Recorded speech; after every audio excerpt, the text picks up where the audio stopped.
and take stock of everything.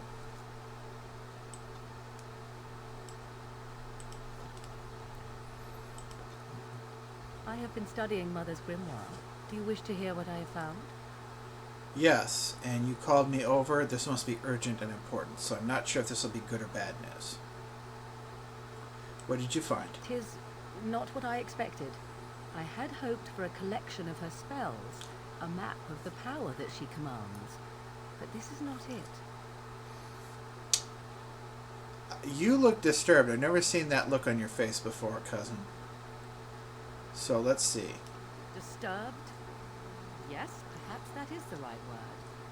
One thing in particular within her writings disturbs me. Here, in great detail, Flemeth explains the means by which she has survived for centuries.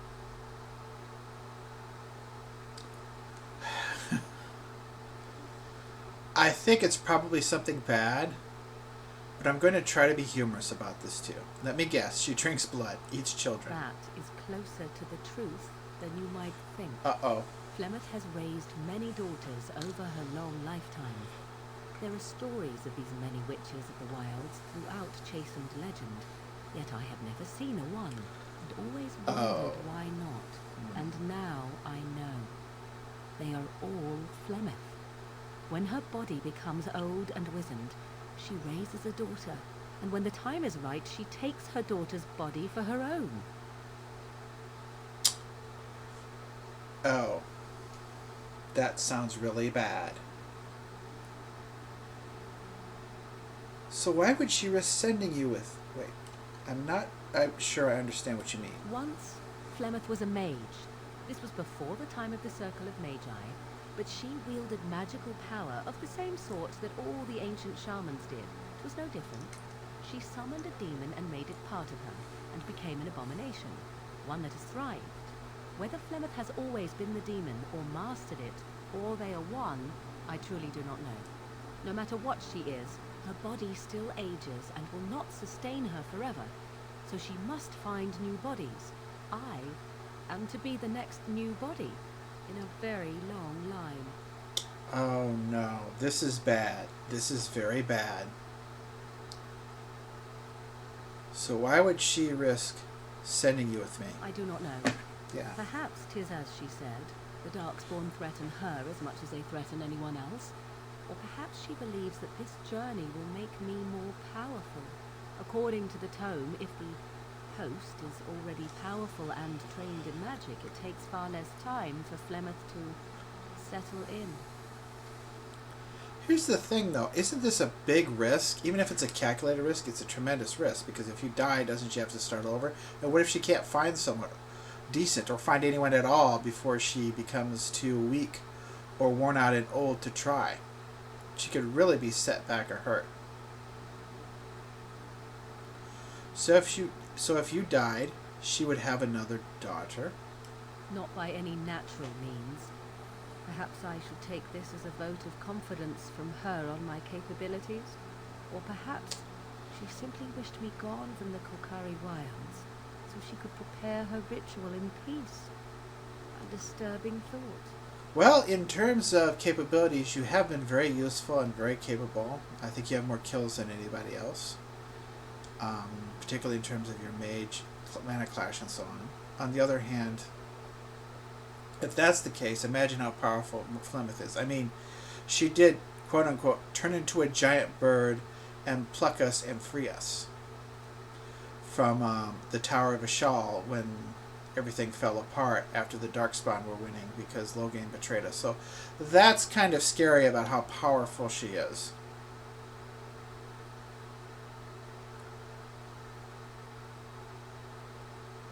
So is Flemeth immortal or not? Whatever spark of the demon that made her what she is remains within her, keeps her from dying of old age, but her body deteriorates. Eventually, she would be so wizened as to be senseless and immobile. So, she must seek a new body, a fresh body, and start the cycle anew. Can this body be anyone, or must it be a daughter? I am uncertain. According to her writings, certain hosts are better than others. The more a host is prepared, the quicker the transition will be. I am sorry. This simply takes me by surprise. I would have thought I would have had some inkling, some notion.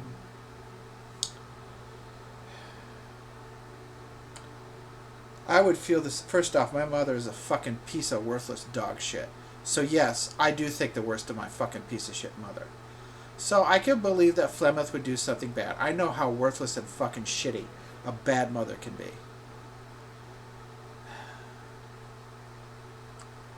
Just so you know, I would feel the same. What an awful thought. I am a fool. I am such a fool. No, even my crappy mom, I wouldn't expect her to do something so awful. You had no idea. I'm so sorry. Do not be sorry. I am not. I am angry. There is only one possible response to this. Flemeth needs to die. I will not sit about like an empty sack waiting to be filled.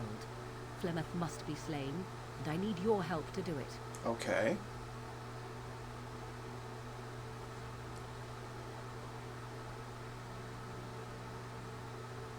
Why do you need my help? Because if she is slain while I am near, I am not certain that she will not simply be able to take possession of me right there. Good point. So obviously, I cannot be the one to do it. Correct. Very well. I'll help you if I can. Yes, Flemeth helped us, but it was for herself too. But more importantly, you're my cousin. Your cousin Morrigan. You're my duster mage. I like you and I care about you. I'm not going to let her take you. So I'll help you if I can. Then what needs to be done is for you to go back to Flemeth's hut in the Kakari Wilds without me. Confront her and slay her quickly. I doubt she will truly be dead even then, but it will take her years to find a new host and recover her power, if that is even possible. The thing I must have is her true grimoire. With it, I can defend against her power in the future. Okay. Everything else in her hut is yours. Okay. It's going to be a tough fight. I'm not going to do this right away. This is going to be similar to when you told me to go directly to Denerim and fight Logain. And I knew we weren't completely prepared for that. We went to Denerim a bit early, but we didn't go there to fight. We went there to build ourselves up, to gain strength. And that's essentially what we're going to do now. Okay? So, I don't want to do this right away. So, do I have a time limit on this? Not really, but the sooner the better, no? Within reason. There are other things we're going to do. I'm going to do the Earl of Redcliffe sooner than this. There's other things I'm going to do first, before this. I'll see what I can do. I am grateful. The sooner this can be done, the sooner it will set my mind at ease. I will help you, but I need to be careful here. We can't do this right away, because she could turn into a friggin' dragon for all I know. Because she said to turn, or a giant bird. Maybe a griffin. Maybe not a dragon, but a griffin. That would still be bad. Because she did turn into a giant bird and pluck us, and your family has shapeshifting. Like, you could do a spider, and God knows what, and ancestors knows what else, so. If there's anything I can do for you, please tell me. Let me see your wares, Bodin. I'm sure you'll be pleased with the goods my boy and I have collected, and with your discount. Let me see.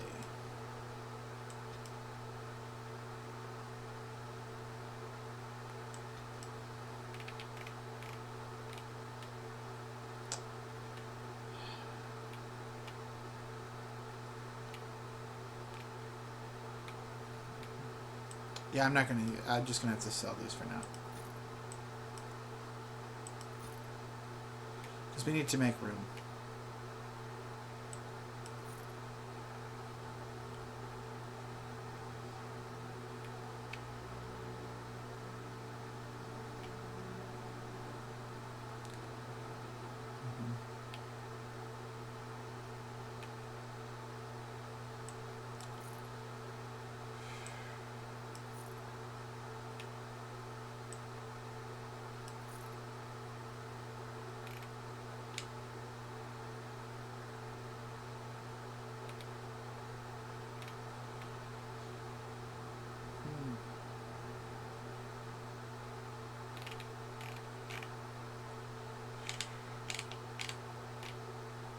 Based on some scuttlebutt, I'm going to do something.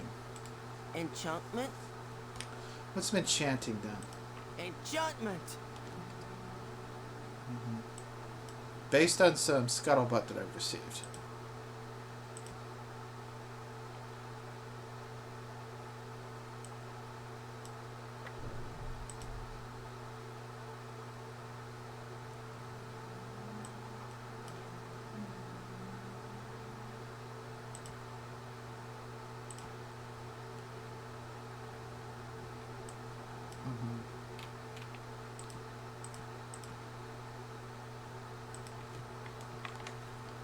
Alright. Let's talk to everybody else too. But we have to deal with Thumth. Not right away. I can't deal with Thumth right away. I need time to plan. It speaks. Some questions. It doesn't have better things to do. Let's move on. On then. I mean, I have some planning. I've got to do the Earl of Redcliffe first. We now have some mages behind us. So we can take care of that later. You called. I am hardly surprised. To put it lightly, no one has a place here. Oh, we've already Farmers done wish this. to be merchants. Yes, I Merchants know, dream of being Stan. nobles, and the nobles become warriors. No one is content to be who they are. I'm sorry, Cunari. Very well. We'll discuss something you mentioned. Speak then. You said something earlier about mages. We have no mages such as you do. We have beasts in the shape of men who perform tricks.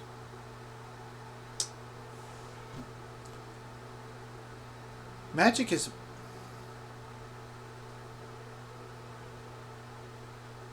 Magic is more than tricks. True. I suppose it is also horror and perversion.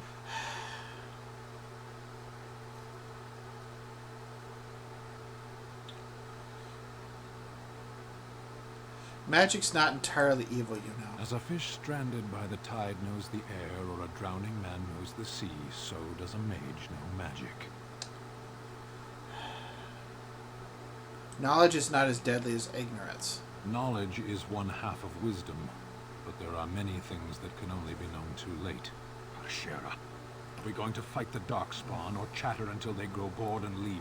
I still think that this impatience that you're demonstrating right now is part of why your party all got ambushed and killed, because you weren't more cautious. I had another question. Very well. What do you mean your mages are beasts? I misspoke. They are not beasts. Beasts learn eventually.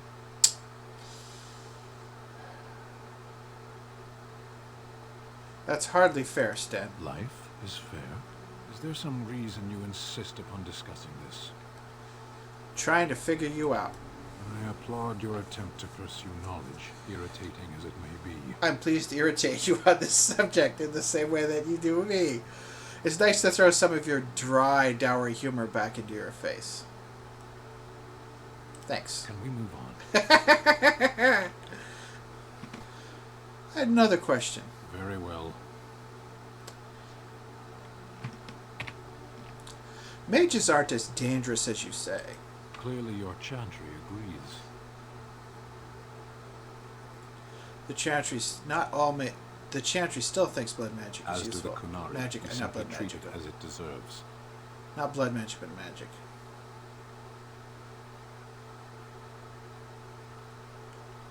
You can't condemn all mages for the mistakes of a few. My people have a tale. An Ashkari walked among the fields once, observing the laborers at work. Flax bloomed all around him, the color of still water. The air rippled like a curtain. As he stopped to examine a blossom, a bee stung him on the hand.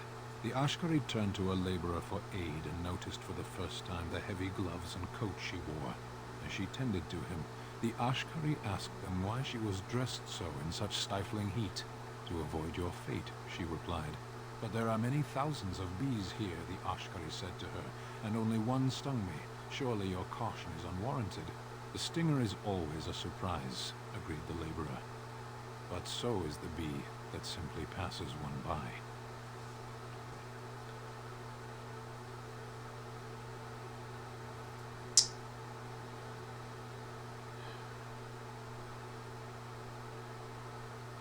Yes.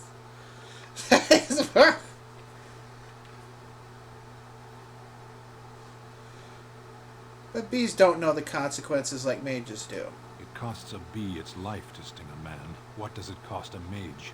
We should not linger here. I had another question. Very well. That's enough for now. Then I suggest we move on. Let's go. As you wish. Okay.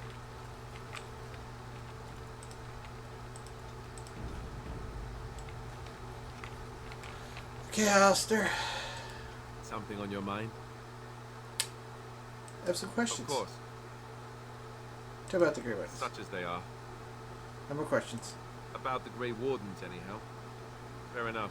Something on your mind? Never mind. Okay, so now let's go talk to Batty Buddy. Your dog is filthy. I smell him 50 yards off.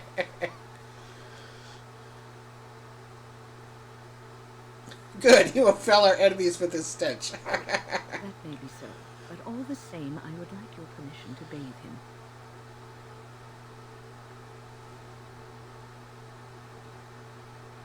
Go ahead, he is getting a little rank. Yeah, he needs a bath. Excellent. I will get my soaps, and the dog shall have his bath after supper.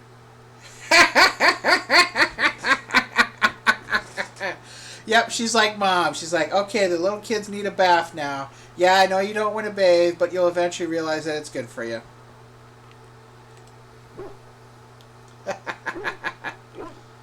Hey, buddy, you're going to get a bath. Let's pet you. Yeah, you did good work. Good job in that tower with those mages. We saved a lot of people. Well, we didn't save as many as we wanted to. I didn't, I should say. I mean, Njal died. The mage that was the mouths died. The Templar suffering from the nightmare died. Some of the people who... I think a couple of the guys did survive, but a couple... But another guy who helped me didn't. It was sad in the end. But we did save some of them, which is good.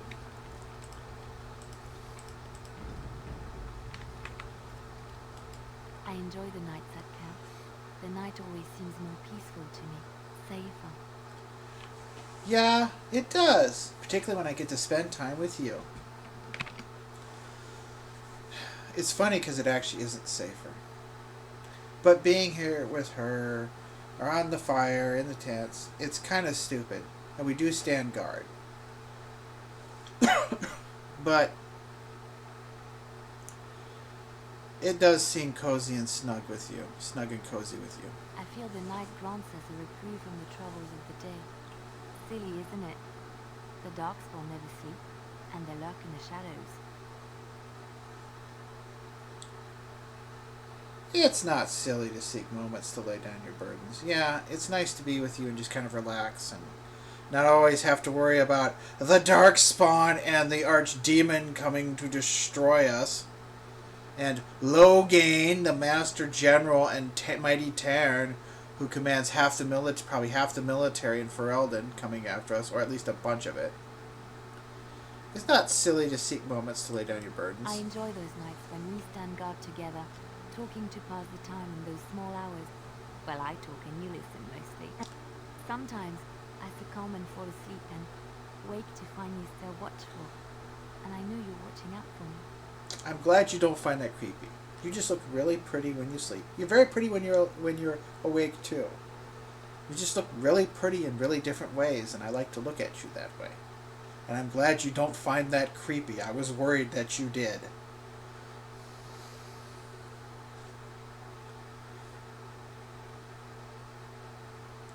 You never have to feel afraid with me. What I'm trying to say is that I trust you. I'm comfortable around you. I know you'll be there when I need you. You are our leader and my friend, and sometimes I think that maybe we could be more than that. Definitely. Natia, look at me stumbling over my words like an ill-educated peasant girl. Some bard I am. We've had a lot of fun kissing and hugging, and going for walks, having some wine. So here's what I'm going to say.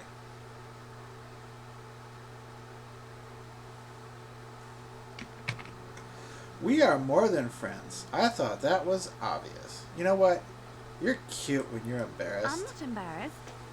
I'm just flushed because of the heat. Oh, you're adorable. I've always wanted us to be more than friends. Really? No one told me. You felt the same way and didn't do me the courtesy of informing me? Oh, no. You made me say all these things.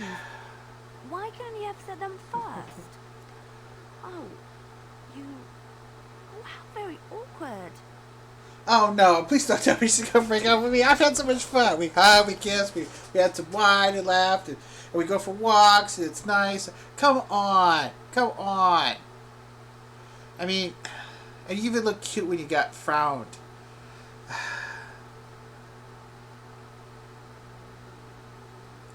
That's me. I'm a terrible person. Why am I being such a baby about this? I must be a sight spilling my guts. You know what? I'm going to kiss you.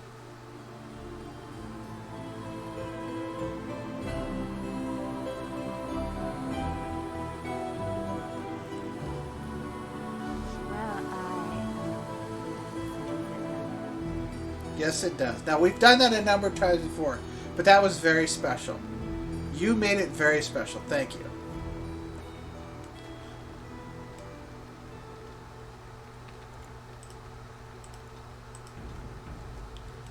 So I think we should maybe celebrate. I'm here for you.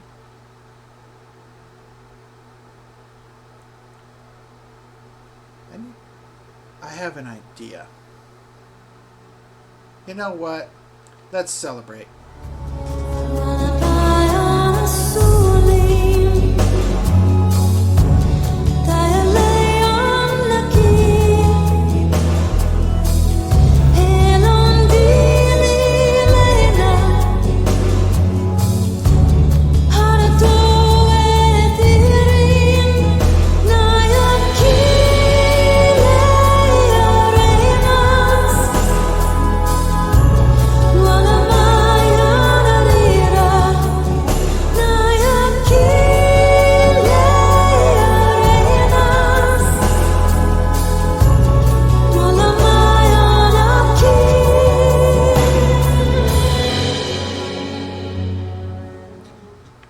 And now, I'm here for you.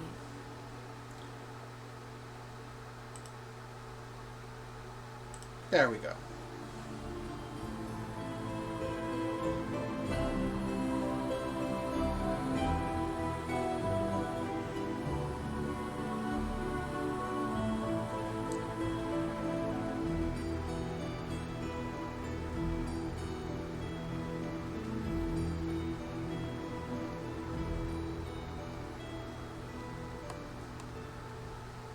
And finally, I'm here for you.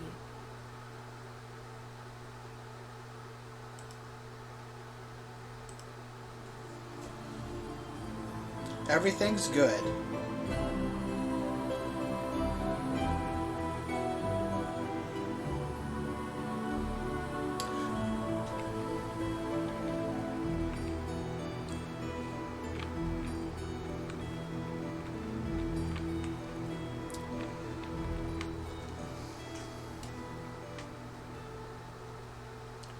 Yes, everything's good except for the fact we have the dark spot under the Archdemon. We have Terran Logain and his army. A bunch of Templars and Mages died, and we couldn't save a number of people from Niall to the Templar, Lost Templar, and the mouse helped me out. Yeah. But you know what? We have a very motherly figure here in Wynne, and I really like her so far. And she cleaned my baddie buddy. You know, maybe we should go bake cookies for the Cookie Monster stand. Cookie Monster stand! Maybe we could bake cookies for him. That would be fun. It's been a long day. Rest would be welcome.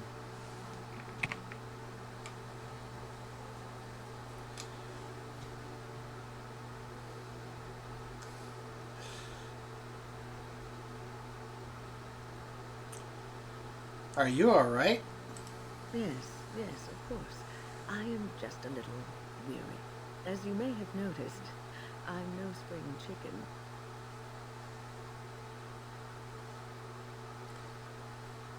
There's still some life in those old bones, I bet, Mom. Thank you. You're very kind to say so. But in all honesty, I do not know how many years I have left in me. I have lived for such a long time, but there is always something else to do. And I have to keep going in order to do it. I think I will be glad when I am done. Okay. No. Wait a second. That's not okay. We still need... You're not allowed to be done quite... You're not allowed to be done quite yet. Oh, no. I'm not the sort of person that leaves things unfinished. I'll see this through, I promise. Well, I want to make sure you're okay. I mean, I just met you. You've just been part of the team. You're pretty good at things. I like you. You've got kind of this mommy vibe that I like. Which I never really had. And I want that. Have you encountered many abominations, apart from the ones in the Circle Tower? No. The ones in the tower were the first I've ever seen. The first time I saw an abomination, my blood turned to ice. It was months before the nightmares stopped. It was the knowledge that I could easily become one of them yeah. that frightened me the most. Mm-hmm.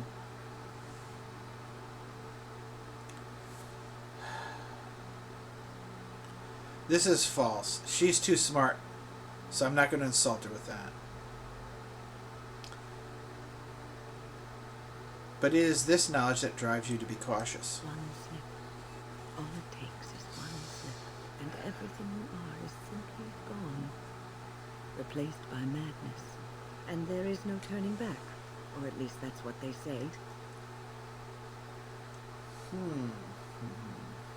You have doubts? Of late, I have begun to wonder if there is any way an abomination can be cured.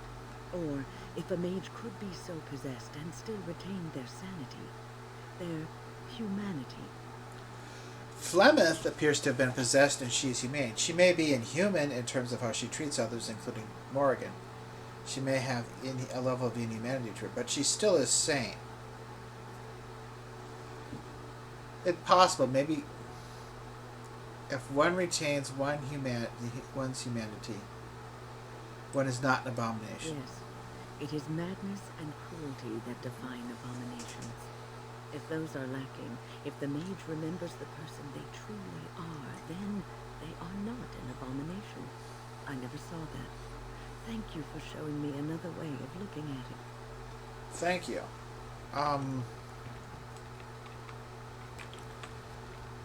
When you live as a duster in Dusttown, some of the things you have to do, the people around you, and what you see every day, you become acutely aware of and often have to think about what it is that makes you sentient, that makes you a dwarf. Basically what you would call humanity or dwarfness. And so you are acutely aware of it all the time. And I guess mages are aware of it too, at least the wise ones like you. Morrigan, I don't think so, unless she's been, maybe she's different at expressing it, but yeah.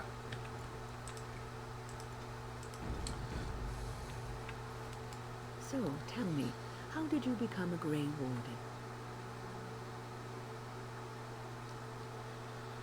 Warden? The truth is, Papa Duncan met me and he liked me.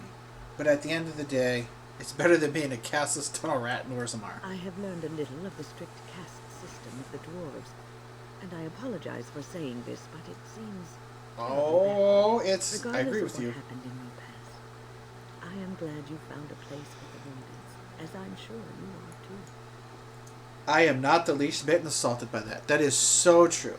That is so true. Thank you so much. Your sympathies are greatly appreciated.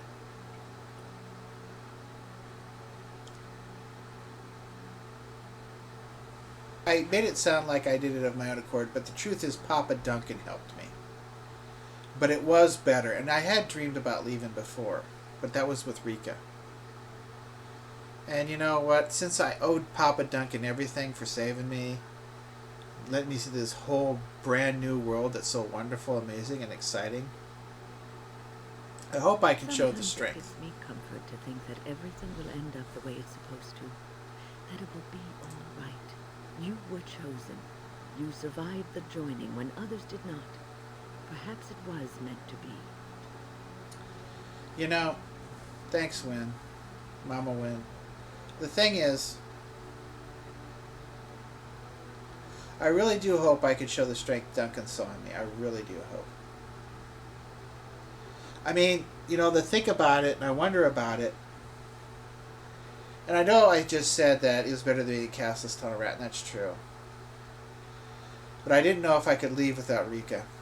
I'm glad I did, and she's fine. My mother, who cares? Piss on her. But I'm glad I left. But I still owe Papa Duncan a lot. He opened up this wonderful world for me. And I don't feel as close to him as Alistair did, because I think he's really a surrogate father for my brother, Alistair, a lot more than me. But, yeah, I do miss Papa Duncan. I do want to make Papa Duncan proud. I must ask, what does being a Grey Warden mean to you?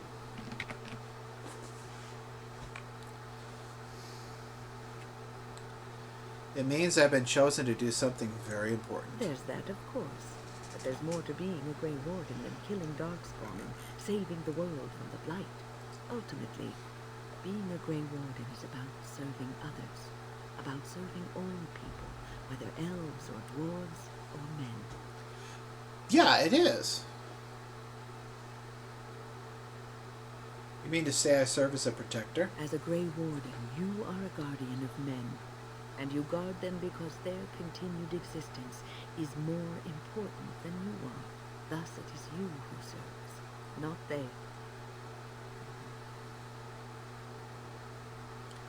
I will keep that, and I suppose that makes sense. A good king, a true king, who cares for his land, uses his power to rule firmly but fairly. He serves his people first and foremost. The king who does not do this, who believes that he is entitled to his power, who abuses it and uses it for his own means, is a tyrant. So in a way, having power confines you. If you live apart from others, and your actions affect only you, then you may do as you wish. But if you have power, influence, and strength, your every action will be as a drop of water in a clear, still pond. The drop causes ripples, and ripples spread. Think of how far they will go, how wide they will become, how will they affect the pond. But I've lectured enough for today. I should stop before I wear out my welcome. No, I enjoyed that conversation. It was philosophical and thoughtful. It was about leadership, which I am. I'm a leader, and what you said is important. If you want to to think about if you want to be a good leader. So I enjoyed that. That was very helpful. I could see how some people might get annoyed, but I don't think. Maybe even some good leaders. Maybe some leaders. Maybe even some good leaders, but not me. I want to be a good leader. I hope I'm being a good leader. So I found that helpful. Is that what it's like to have a real mom? She gives you advice like that, talks to you like that, uses it to help bring you up right and stuff. I guess bring someone up properly, I should say. I can see how some people or adults might find it annoying and irritating, but I don't. I actually appreciate it because I never had it. Snike, I want to talk to her some more. You're quite taken with each other, aren't you? So, just everyone talks about father-son fights, but I get the feeling that we're going to have a mother-daughter disagreement. Because I'm going to protect Leliana from her new mother-in-law, mother-in-law, mother-in-law, mother-in-law. Because mother-daughter fights, differences and disagreements. They're a whole different breed of things that people often overlook it. So I get the feeling we're going to have our first disagreement. Oh well. You know about Leliana and me? I've seen the way she looks at you, the familiarity with which you speak, how she always finds a way to place Yep, herself I next love to you. that.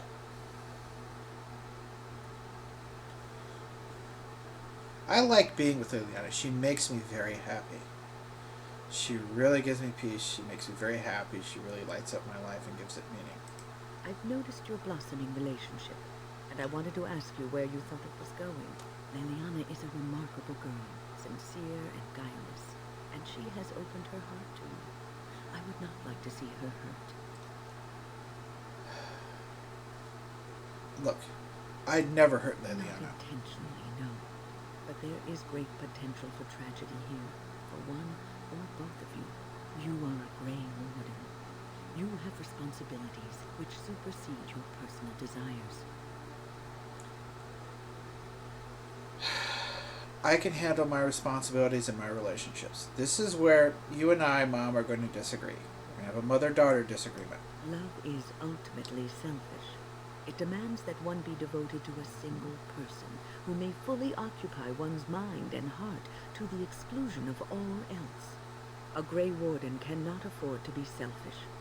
You may be forced to make a choice between saving your love and saving everyone else. And then what would you do? That's easy. I'd sacrifice myself. But you know what?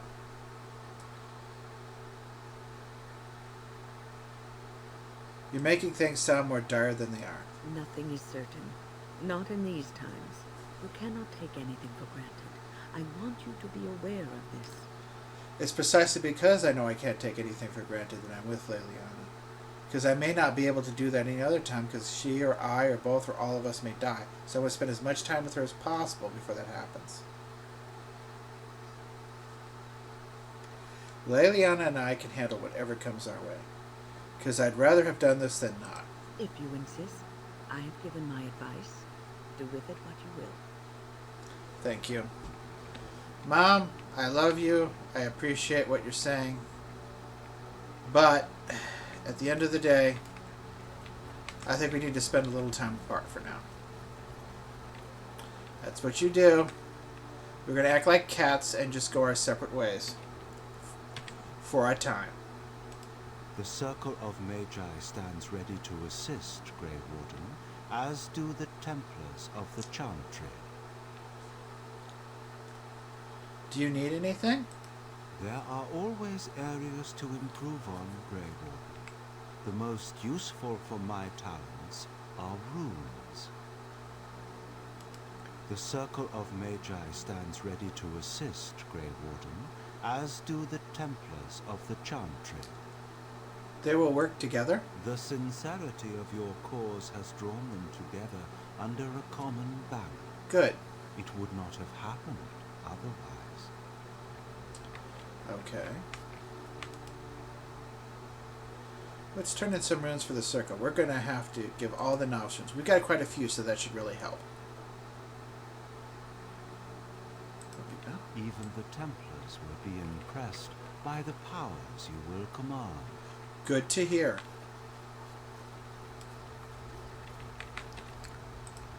Okay.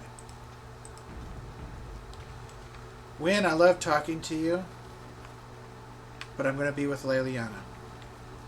Mother-daughter, lovers always come before mothers. It's just the way it is. The person I love romantically comes before the daughter, comes before the mother. Okay. You know, and you think you know what's best for us.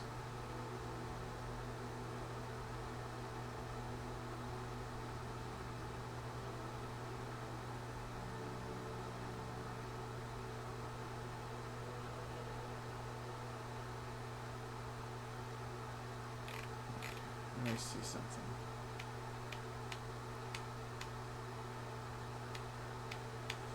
A lot of booze we're sitting on.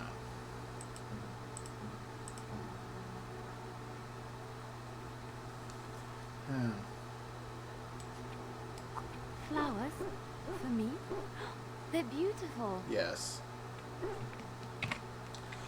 These are your mother's flowers, aren't they? The ones that were all creased that you found in her wardrobe? These were her favorite. I haven't seen these in such a long time. They smell just like Mother used to. Thank you. Thank you so much for remembering. That's good to hear. That makes me happy. As long as she's happy, I'm happy. That's all that matters. So,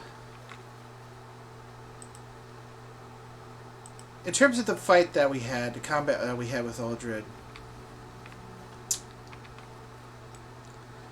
I guess other than my big concern was just keeping on remembering using the mana clash more. Although, who knows how that would have worked relative to the abominations that were being raised. In terms of, if I'd done it a whole bunch of times, it might have popped up more abominations during a cooldown. Still, I think I could have gotten one or two more mana clashes than what I really did. And that could have brought Uldred down quicker, as well as those abominations, like the one that was hurting Dog near the end, for example. Alright. Let's check this out here.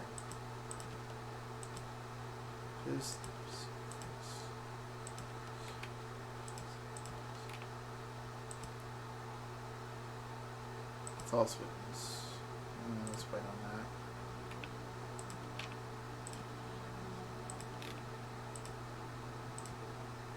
Dinner room. Okay.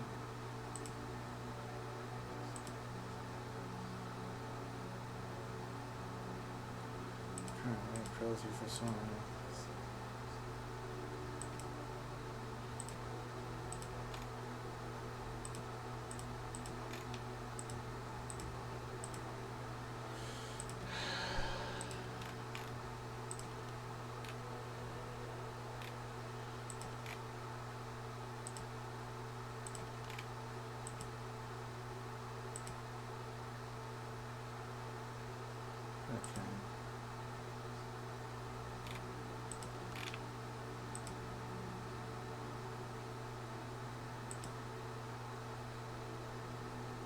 Okay.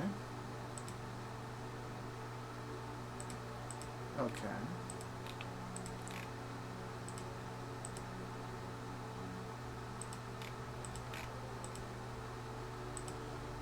Alright. I'm going to do that. But I want to get everyone set up properly.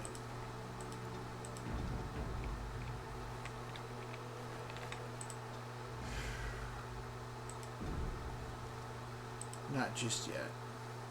Oh, let's get the enchantments. Let's do some things.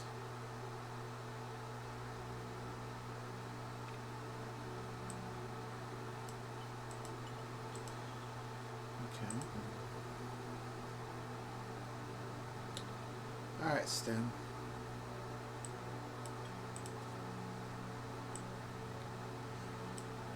Granger. When... Oh, the heck with it, Stem.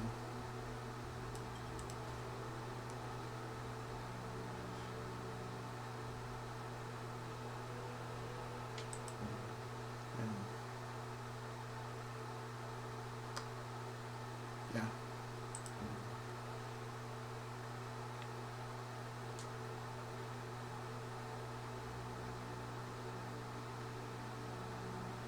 Okay.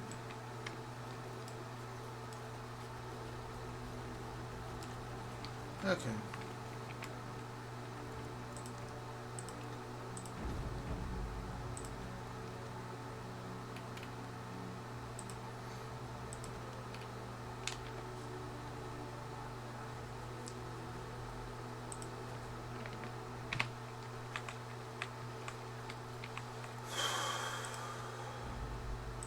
Yes. Yes. Yes. I need to save first. Okay. Okay. Yes. Yes. Yes. Now that's weird.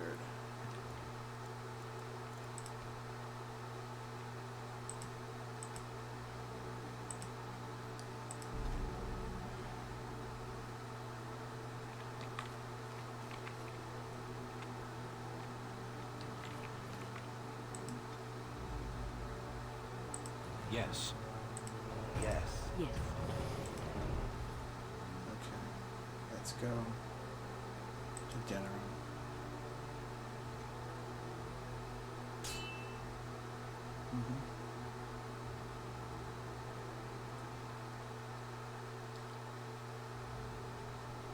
I bring word, sire.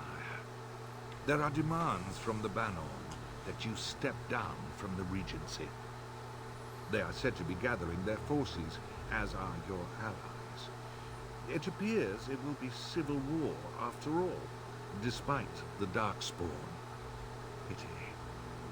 I also have an interesting report. There seem to be Grey Wardens who survived Ostagar. How, I don't know. But they will act against you. I have arranged for a solution, with your leave. The Antivan Crows send their regards. An assassin? Against Grey Wardens, we will need the very best. And the most expensive. Just get it done.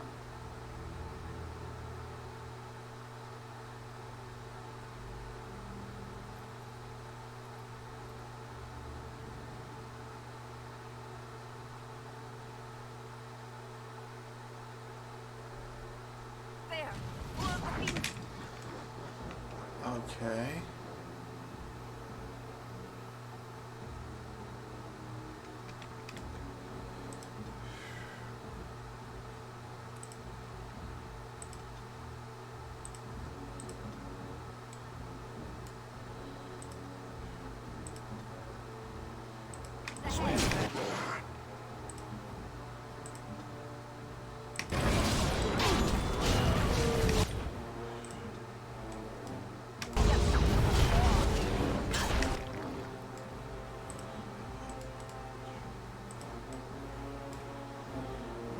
One archer.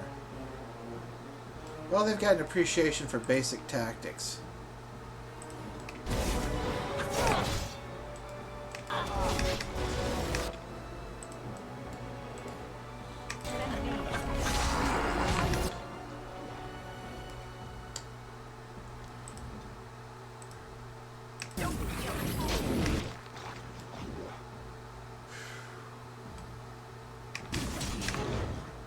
All right.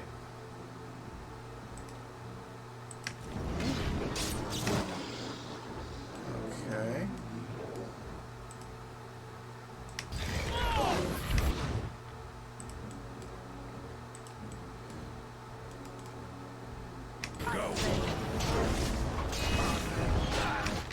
Okay. Win. Now then, let's see here.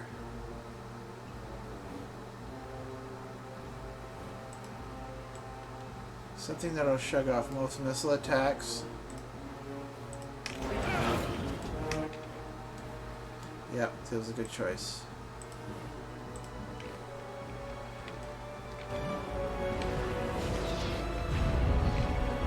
No, doggy.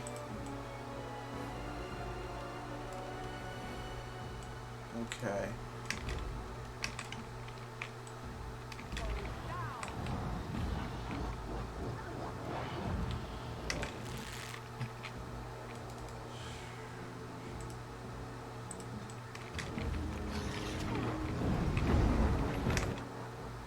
Okay.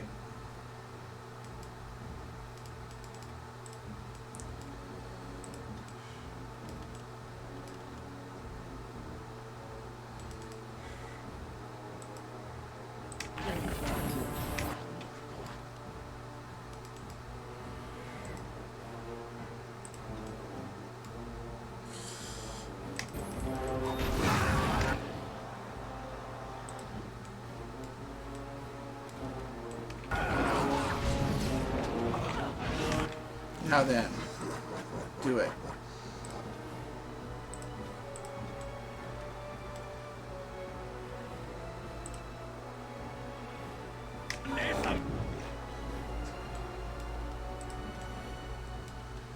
Not the best approach. Drink that.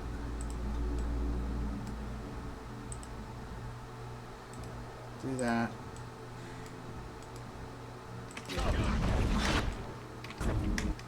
Okay, good.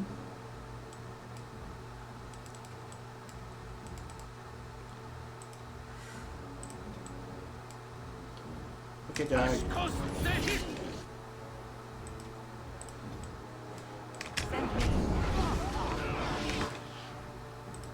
And then your job. Better. Yes.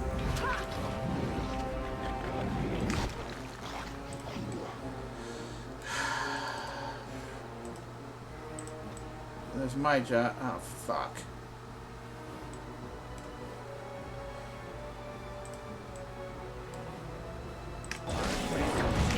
Better.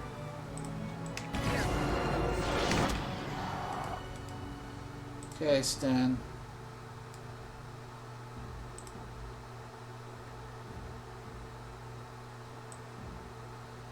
Yeah, this was not handled the best. We're going through a lot of fucking juice. Get up there. Perfect.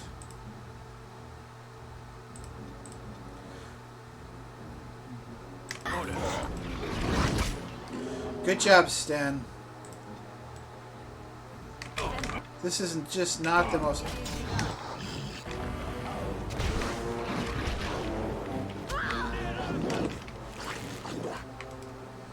Depends.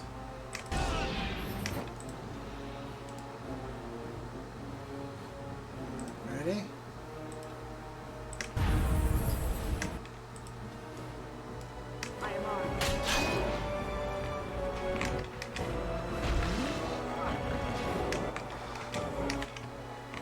You know what? Everybody go over here.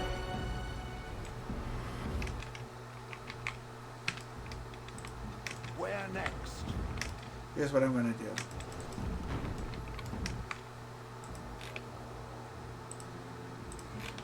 Nothing orderly. I shall do so. We must have victory. And I could have probably done this earlier. You go here, Stan, you go there, and I'll go right there.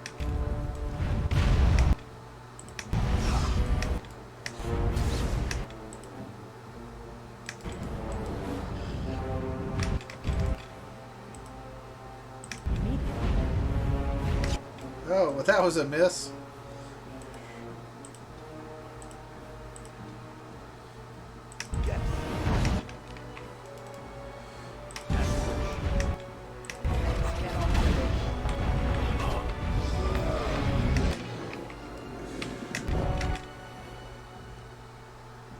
Yeah, I could have handled this better. Where now? Rather sloppy. I think part of it is just I'm not used to using Stan. As you say. As you say.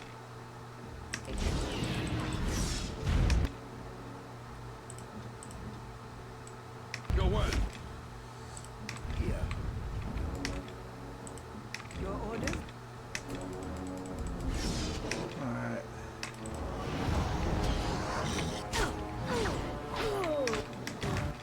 Wow, that wasn't very nice. I'll be going to bed. Okay, I wanted to give Wynne some more kills. Overall, yeah, we went through a lot more health poultices than I wanted to. Took more damage than I wanted to. Maybe I should have had Shale stand back and toss the bombs at them, if possible. Immediately. Okay.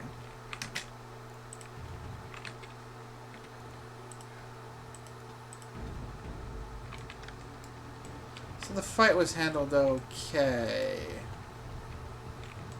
As you say.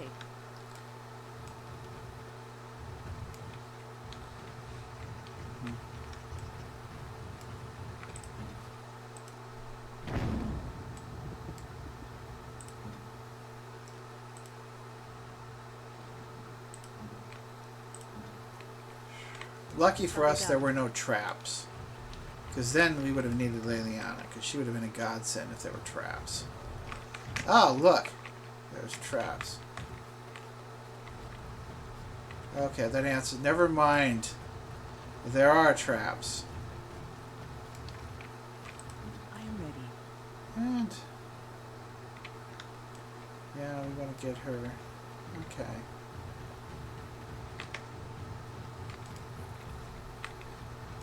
I shall do so. So here's what we're going to do. With Wynne. I wonder.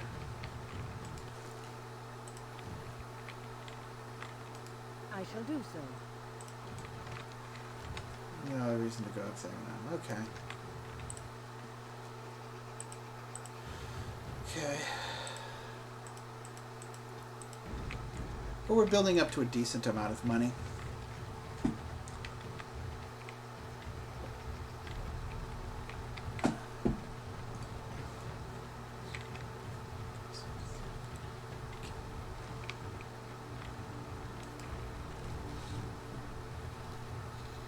Wynne, what's wrong? Wynne, wait. Come on, come on. What's wrong, Mom? Are you alright? I fell. Are you alright? For a moment there, I thought it was all over. Well, it isn't, and it better not be. Thought what was over? Everything. I will explain everything when we are back at camp. Now is not the time. Okay. Well, we're going to camp right after we get to Denerim. Hopefully we don't run into anything bad on the way to Denerim. Because that was bad, and I didn't like it.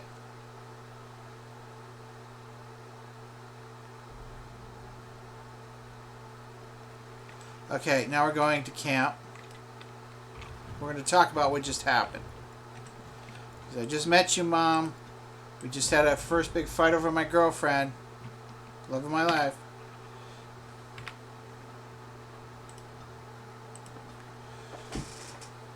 I think I owe you an explanation for what happened earlier.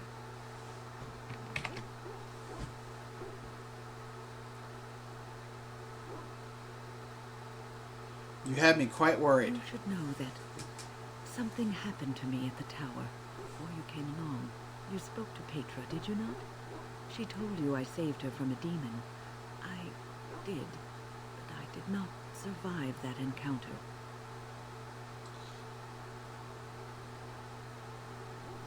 You're standing right here. You seem to be breathing. You don't seem to have any visible wounds on you. You may be older, but the glamour you've put on makes you look younger, and you look fine.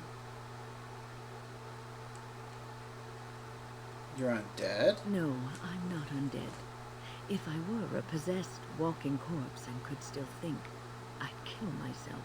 I engaged a very powerful demon to rescue Petra. It sapped me of all my energy and will and left me drained. It took everything I had to defeat it. And when I was done, I no longer had the strength to keep my heart beating. I remember my life ebbing away. Everything receded from me. Sound, light. I remember being enveloped in complete, impenetrable darkness. And then I sensed a presence enfolding me and cradling me, whispering quietly to me. The sensation is impossible to describe. I was being held back firmly but gently, as a mother would a child eager to slip from her grasp. I felt life and warmth flowing through my veins again. I began to be aware of small sounds and the discomfort of my hip pressing into the cold stone of the tower floor.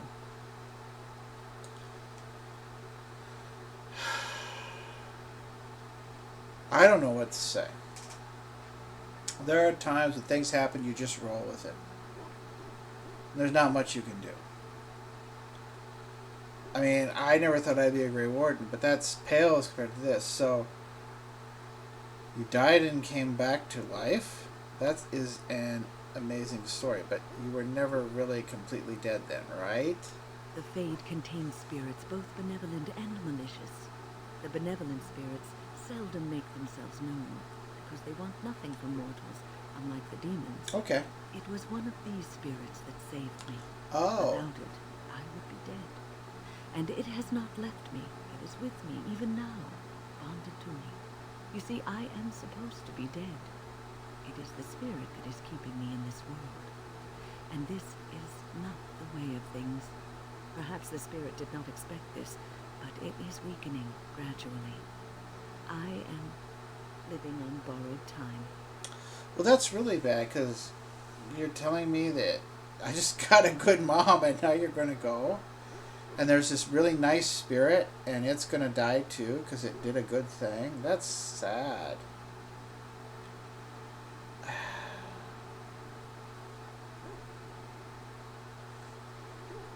How long will the spirit last? I do not know. I can feel when the spirit weakens, so I should have fair warning. But come, let us not talk about this. There is time yet. No, we gotta talk about this. I mean, I want you to stick around a long... I want you to stick around a long, long time. What's on your mind? Why did the spirit choose to help you? I have always had an affinity for the spirits of the Fade. As a child, I never feared my dreams because I knew they were there. I've never experienced that before. I've always been able to feel the spirits, even if I never saw them. And as I nurtured my talent in the circle, I became more sensitive.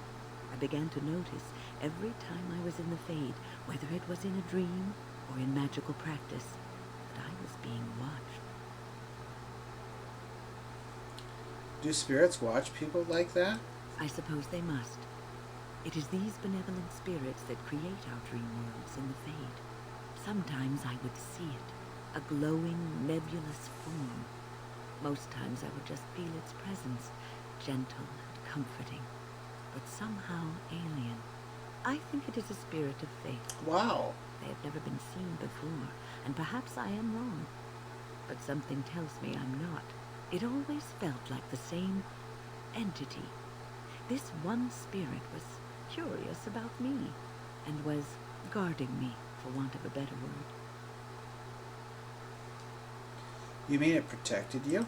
There were times when I was in the Fade that it seemed to stretch forth to shield me, keeping me safe. And I think it gave me strength in my most terrible battles, Ostagar being one of them.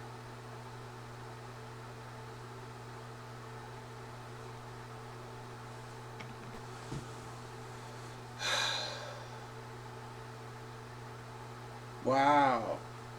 So we have two people here we have to take care of. The spirit of faith, we think, was good enough to save you. And you, the human mage, who's kind of like a mom. And I want to save both of you. I don't want you to go like the Templar Hood of Nightmare, like Niall, like Jorian Devith, like all these others before, like the guy who gave me the mouse form.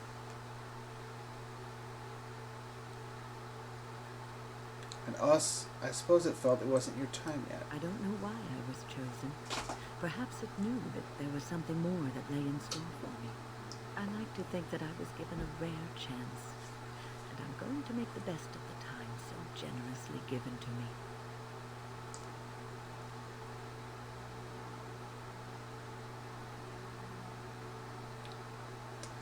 You know, given how much time you've got left, I'm glad you think traveling with you is worthy of your time. I will not lie motionless in a bed with coverlets up to my chin, waiting for death to claim me.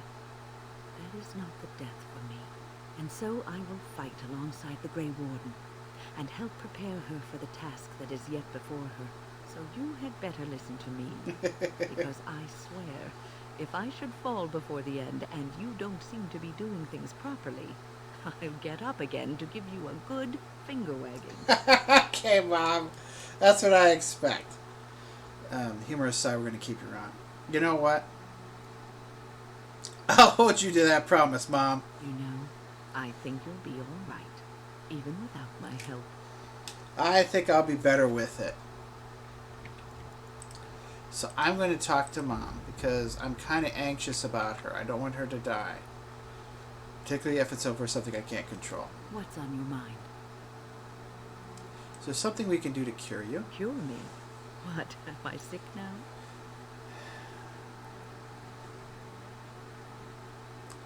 Well, she didn't actually die. In a sense. Even you know that you cannot cure the dead. And I'm not the only one dying. You are too. I'm just more efficient about it. Ah, child. Yeah, Your Mom. concern is heartwarming. But death comes to everyone, and it is not something to fear. Oh, Mom. I mean, I just met you, and you've been more of a mom to me than that thing, Kala, that I came from ever was. I never thought I'd actually have someone who's like a mom.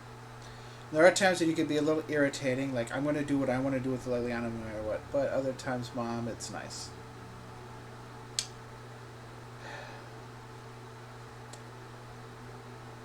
I don't fear death, it's the dying that scares me. People fear not death, but having life taken from them. Yep. Many waste the life given to them, occupying themselves with things that do not matter. When the end comes, they say they did not have time enough to spend with loved ones, to fulfill dreams, to go on adventures they only talked about. But why should you fear death if you are happy with the life you have led? If you can look back on everything and say, yes, I am content, it is enough. That's a really good point.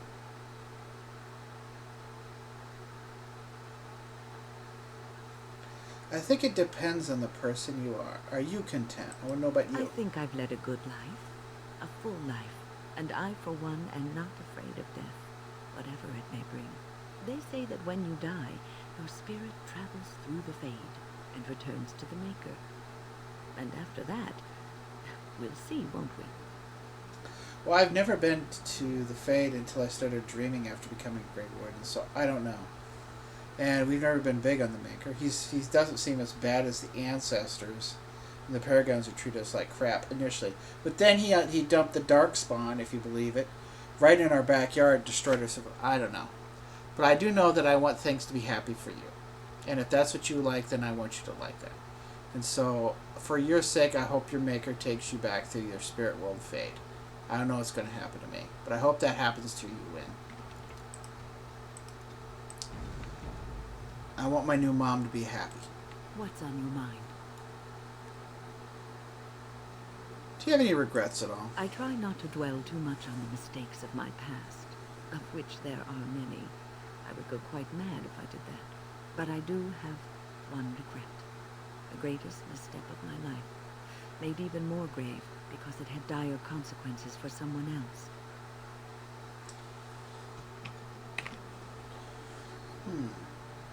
I've got things I regret too. Talking about it with Leliana kind of makes me feel Years better. ago, I was assigned as mentor to a lad, Anarin. He was my first apprentice. Anarin was an elf, raised in one of the elven alienages, and he was very mistrustful of humans, especially humans in authority.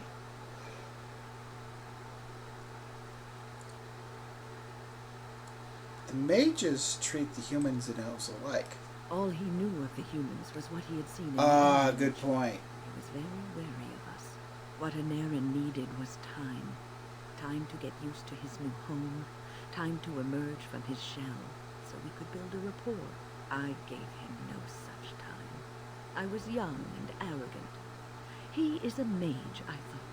He needs to grow up and act like one. I expected too much from him too quickly. I gave no consideration to his origin or his feelings, and he retreated further from me. All I could think of was how stubborn he was, how he was throwing away all his talent and his potential just to be difficult.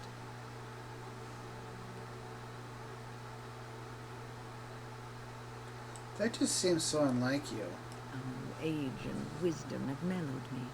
I was quite different back then. Much more unforgiving. You cannot plant crops in the cold, wintry ground. You cannot teach a student who is closed off and unresponsive. Patience is what is needed, and I learned that too late to help him. What happened to Anarin? Wait. Better late than never? Uh-oh, this is not going to be good. I just wish I had been more aware. Stopped for a moment to put myself in his shoes. Anarin ran away from the circle one night. I had berated him over some trivial, ridiculous matter that I no longer remember.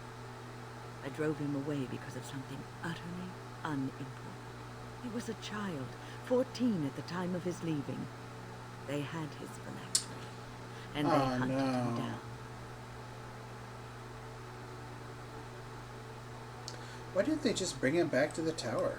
They called him Maleficar, Oh, no. a mage who practices forbidden magic, deserving of death. He was a child, misunderstood and lost. I begged the Templars to tell me if he suffered, if they gave him a quick death. I got no answers from them. I was his mentor, and they wouldn't even tell me what became of him. It's not your fault, Wynne. I should have known better. I had the best mentors. They were kind, compassionate. Why didn't I learn from them? I failed Anarin. All I had to do was listen to him. He would try to talk to me, and I would tell him to concentrate on his spells. He talked about the alienage sometime, and the Dalish. He always talked about looking for the Dalish elves. Maybe he did find the Dalish. The Templars are well trained and thorough. That he still lives, it would be a vain hope. Oh. The apprentices that came after Anarin benefited greatly from the lessons I learned from him. In a sense, he was my teacher, and I his student. Then maybe his sacrifice was worthwhile? And there it is. My story, my one greatest regret. Oh, Mom. I'm sorry. Help Wynne find closure. Wynne spoke to you about the first pupil she took under her wing, an elf named Anarin. She was quite harsh on him and drove him away from the circle. Anarin spoke often of the Dalish elves and dreamed of finding them. However, Wynne believes that he never managed to find them, and that he was hunted down and killed by the Templars. You know what? We should go and visit the elves in the Brosca forest. Okay, Wynne, we're going to work on this issue. What's on your mind? It's nice talking to Mom. I was just thinking about being a Grey Warden. Is something troubling you? I don't ever want to go back to my life. It was horrible. No, I think it was the best thing that happened to me. You are one of the 2 surviving Grey Wardens in Ferelden. You defend all of us, and much rests on your shoulders. It may not mean much to you, but thank you for having the courage to continue to fight. And thank you for fighting alongside of us and keeping us alive with your spells. I didn't really have a choice, though. You always have a choice. You could have turned away and ignored the blight until it claimed you, but you didn't. Mm-hmm. And that gives me hope. Thank you. I mean, I guess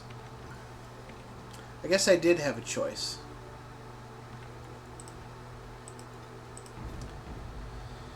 Maybe I could have gone, and then after the blight started and things started to look hopeless, I could have ran away, but I didn't. Have you heard much about the Grey Wardens of old? I know they soar through the skies in griffins. Griffins. Alas, that seems to be the only thing people remember from the tales. The mighty flying mounts that bore the Grey Wardens into battle.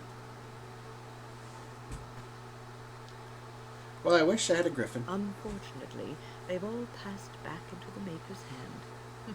So that wish will have to go unfulfilled. It was said that watching the Wardens ride in on their white griffins was enough to rouse a weary heart. and put the dance back in the step of an old man. The Grey Wardens were powerful, feared and respected, but they also inspired the common people. I remember a tale that was told to me many years ago.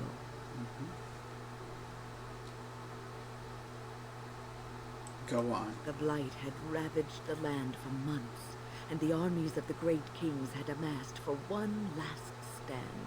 As the sun burst through the clouds that boiled and churned in the dark sky above, it illuminated a vast, seething horde of darkspawn, with the archdemon at its head.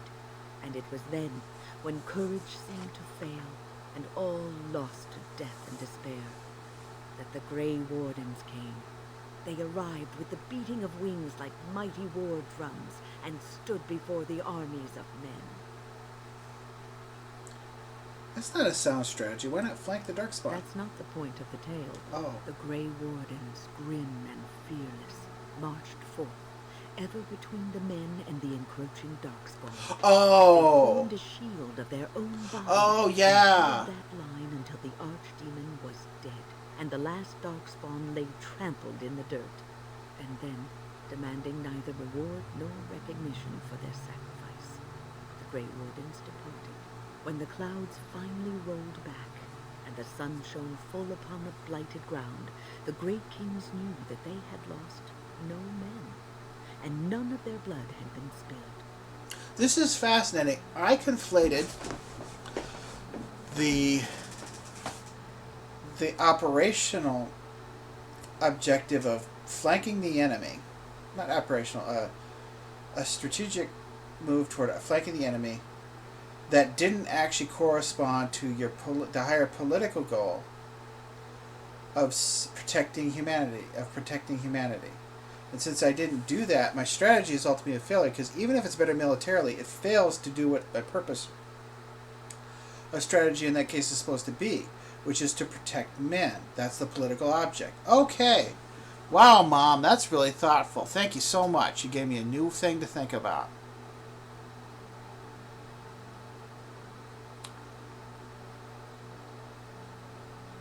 When did this happen? I have an idea on how this goes. This is a tale about no battle the Grey Wardens have fought. Yes. And yet, about them all, they have always defended us from the Darkspawn, taking losses so we do not have to. People may have forgotten over the centuries, but nothing has changed. Good point. This knowledge has been blessing and burden to Grey Wardens past, and now it shall be your blessing and your burden. Fair enough. Thank you, Mom. That was really good. I really enjoyed that story, and it gave me something to think about. There's a difference between the strategic goal and the political object at times, and you always need to take that strategy and modify it to fit the political reality and object or need that you want to fulfill. What's on your mind? As a Grey Warden, I'll never lead a normal life, will I? And I don't mind that. No, you won't. But I don't think I was ever meant to be normal. I don't think so either. You would not Neither were be you. happy living a dull, uneventful life, dying in obscurity. You wonder sometimes, don't you? If your life would be better if you weren't who you are. Yes. When I was a young woman in the tower, I came to the realization that the circle would be my life, and I would know no other. Family, love, a simple life. These were things that others took for granted, that I would never have. The grass is always greener on the other side. It made me very moody. All I could think of was being trapped in that tower, with no way out and no end in sight. I started hating my life and myself, and one night I found myself in the tower's chapel. I was seeking refuge, maybe answers.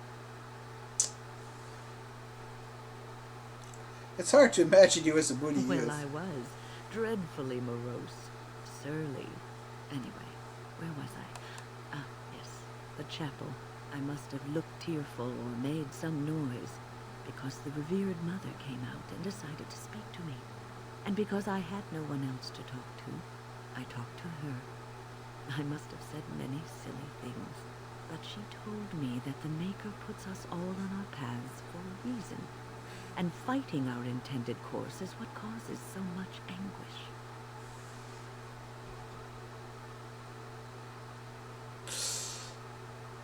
And that made you feel better?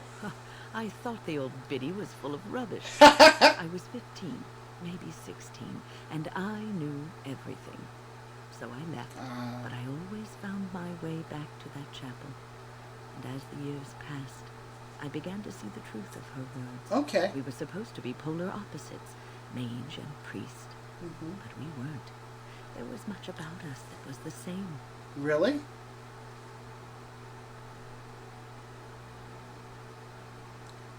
I suppose priests have to give up a lot, too. The revered mother had lived in the chantry all her life, as I had been in the tower for all of mine. She taught me that you can find your family in the people around you, that you can love your work and find fulfillment in duty. And there is joy even in self-sacrifice. If you put others before yourself, then their well-being is yours, and their happiness is your happiness.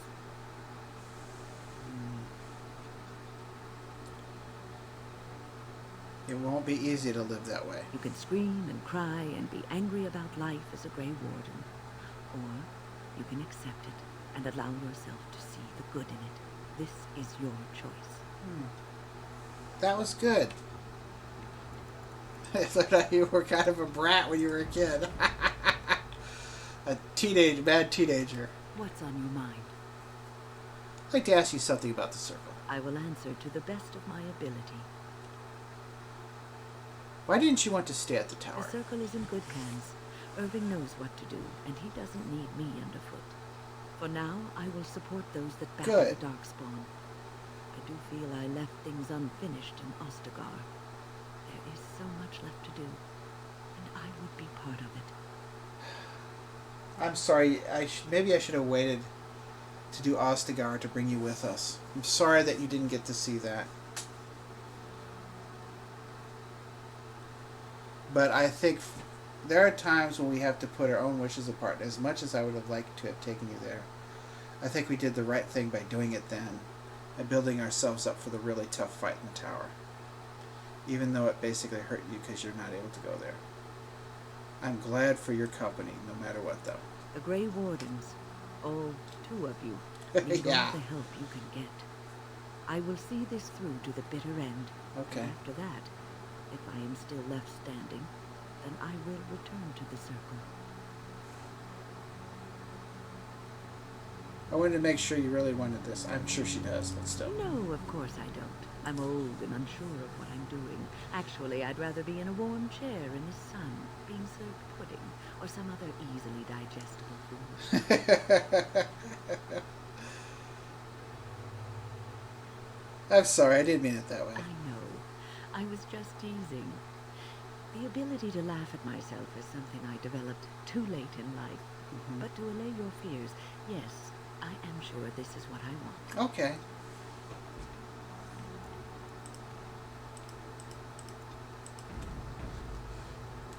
What's on your mind?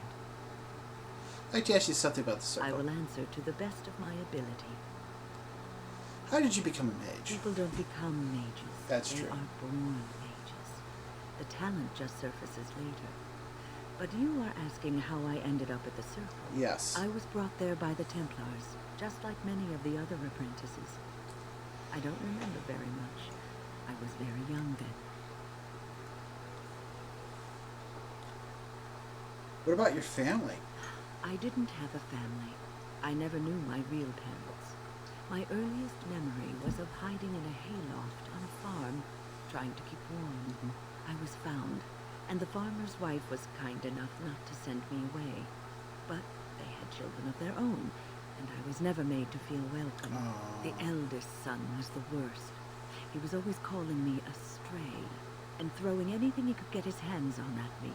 And I don't know how it happened, but one day, he just found his hair on fire. Fortunately, there was a large trough nearby.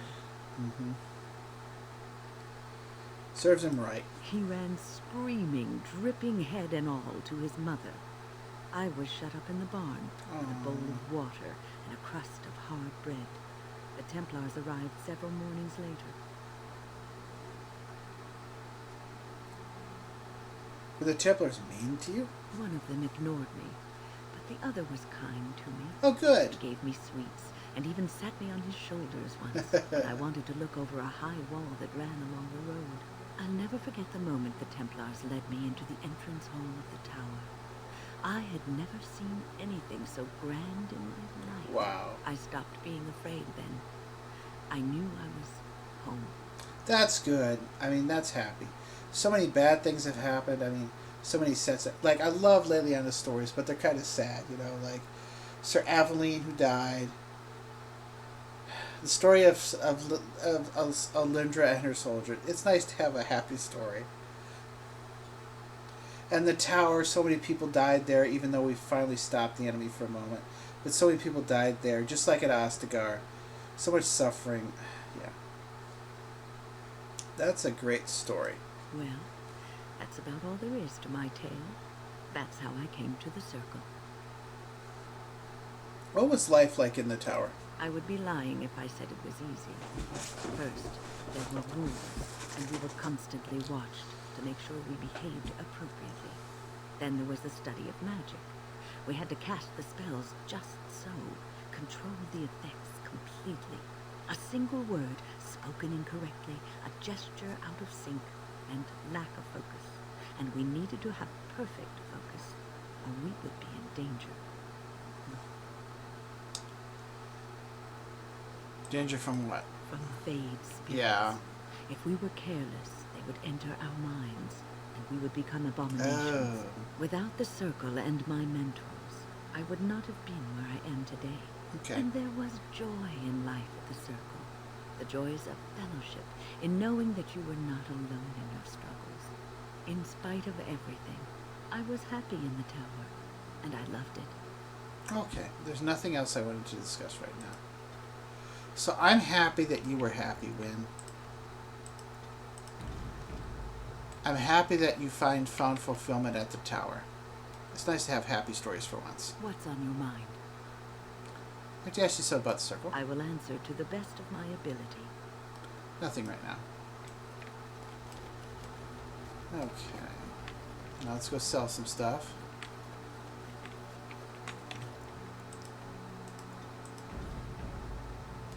Are you sure I can't interest you in this hat? A pair of earrings, perhaps? A cheese knife? Let me see your wares, Bodan. I'm sure you'll be pleased with the goods my boy and I have collected, and with your discount. Okay.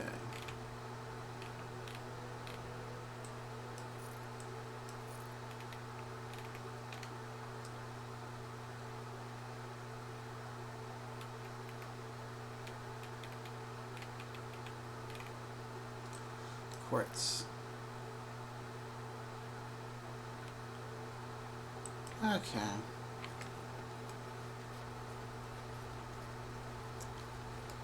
So, just a couple things. Let's see. Okay, Leliana. So you know that Marjolaine is somewhere in Denram, and we have an idea of how. And you've also received information that there might be assassins from overseas that are coming for us. So you want to spend time with me, and you think that we should take the best team we've got to watch out for this. You don't know who it is, but you know there might be someone coming. Okay. Thanks. Based on your contacts and the information you have here in Denram. Alright. And throughout Freldon. Okay. Let's get ourselves set up then.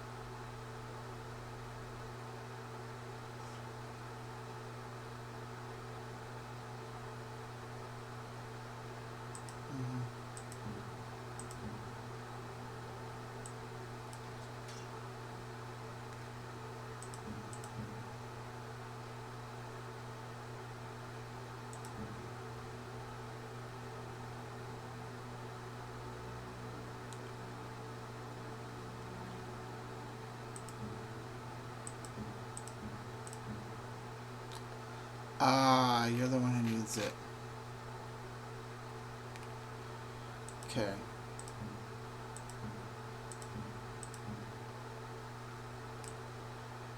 I wonder.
Hmm.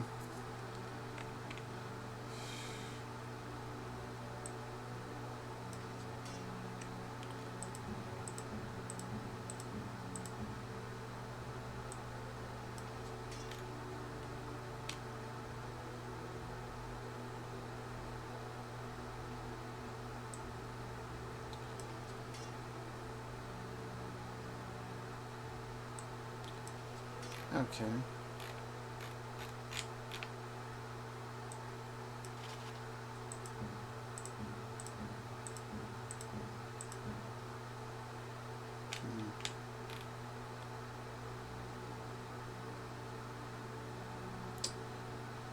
Hmm. Yep. Mm-hmm.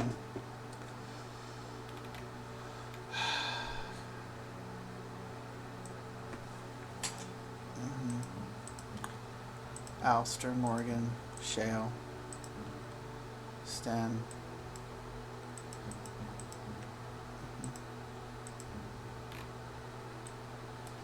Hold on.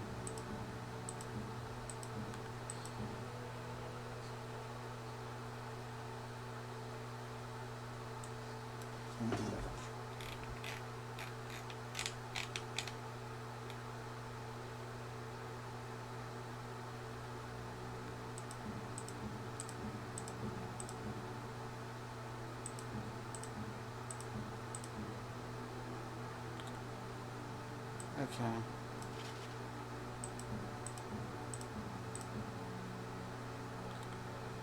Now we gotta work this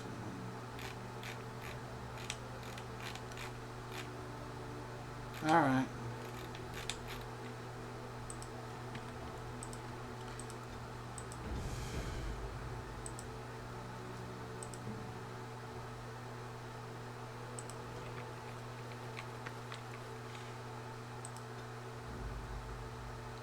Yes.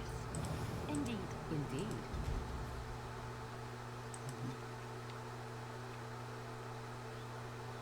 Okay.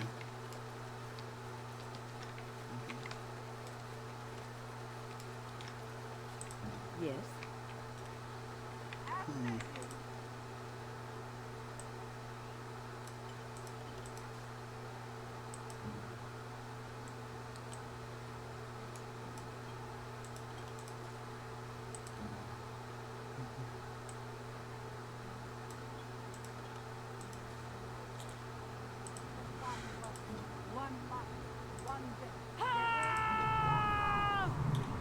All right, and then.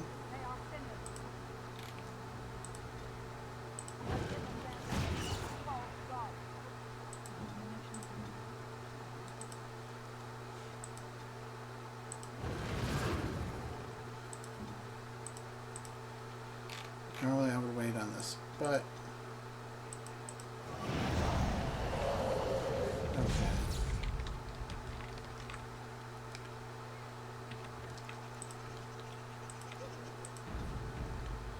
Okay, let's go.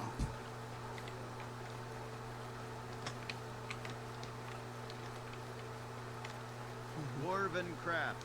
Fine dwarven craft.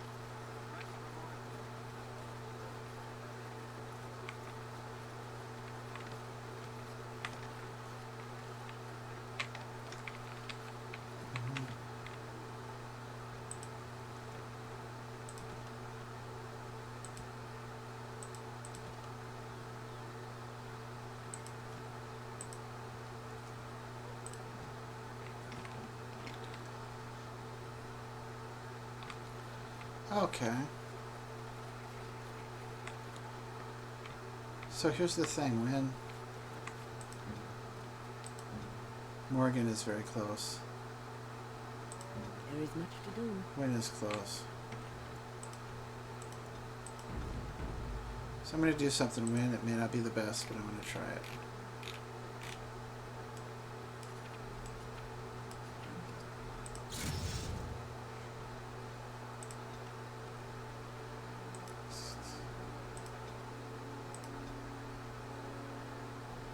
Yeah.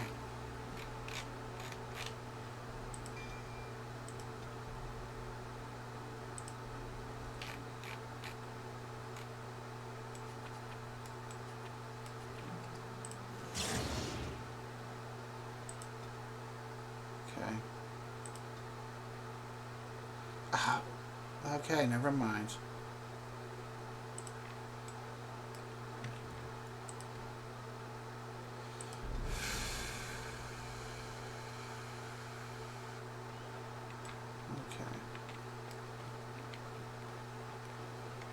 Dwarven crafts. Fine dwarven craft.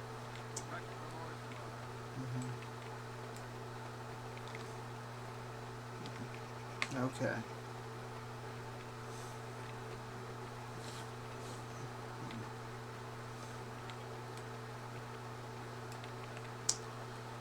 All right. Oh, I'm being foolish.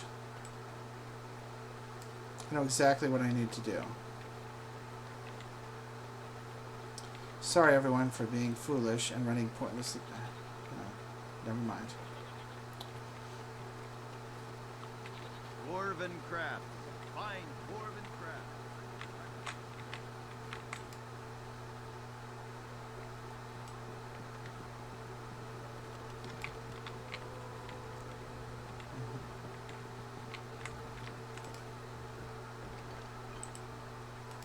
The captain sends his regards. Good. That helps.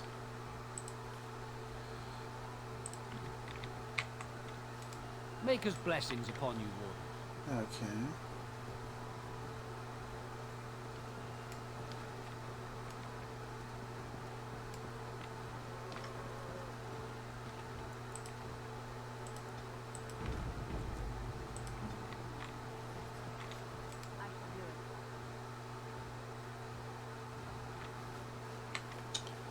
Okay.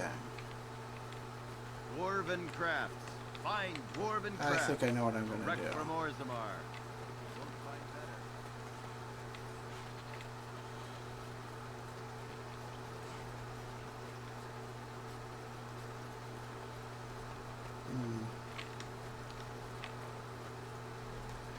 We'll try something. Very well.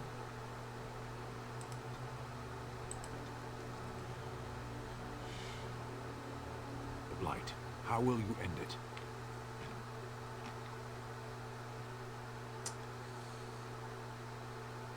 I thought we'd just ask the Darkspawn to please leave. If you hope to slay the Archdemon with wit, you may want to arm yourself first.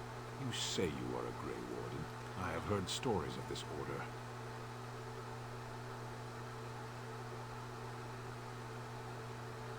What does this have to do with anything?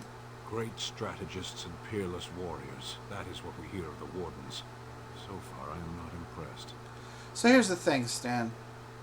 I think that this attitude is why you guys got ambushed and killed. So when it comes to matters such as this, I don't trust what you have to say. I don't think you're the best tactician or operational thinker in the world. So I'm not here to impress you, and I don't think you're good at strategy. Evidently not. It remains only to see what you are here for. There. Now that I'm done dealing with you.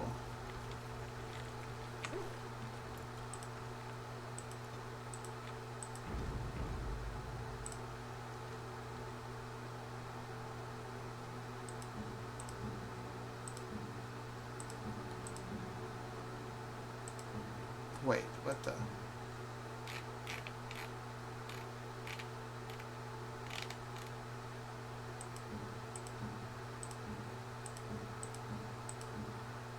Okay, so here's the thing. Let me check something. Enchantment? What's some enchanting done? Enchantment!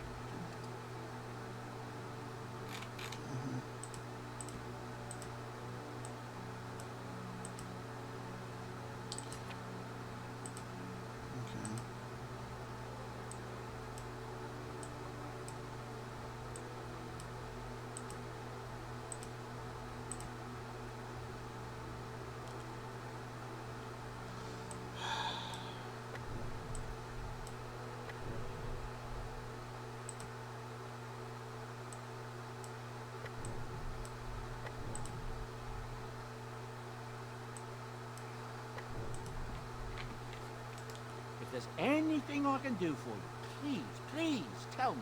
Let me see where it's put down. I'm sure you'll be pleased with the goods my boy and I have collected, and with your discount.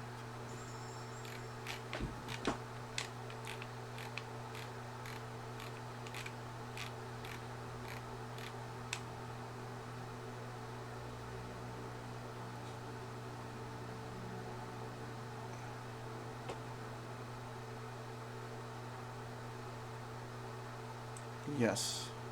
Right. A pair of earrings, perhaps? A cheese knife? Let me see where it's put down. I'm sure you'll be pleased with the goods my boy and I have collected, and with your discount.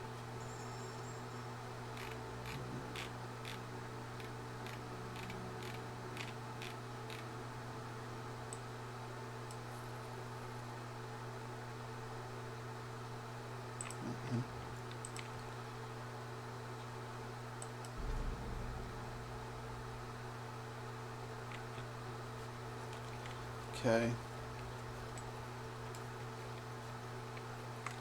Something you need? I'm sure either my boy or I can help you out. Let me see where it's put down. I'm sure you'll be pleased with the goods my boy and I have collected, and with your discount.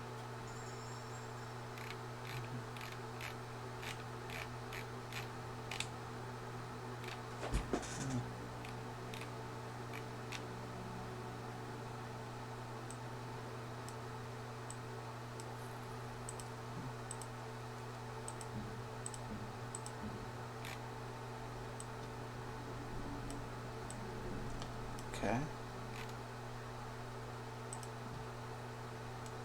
Are you sure I can't interest you in this hat? A pair of earrings, perhaps? A cheese knife? Let me see where it's put down. I'm sure you'll be pleased with the goods my boy and I have collected, and with your discount.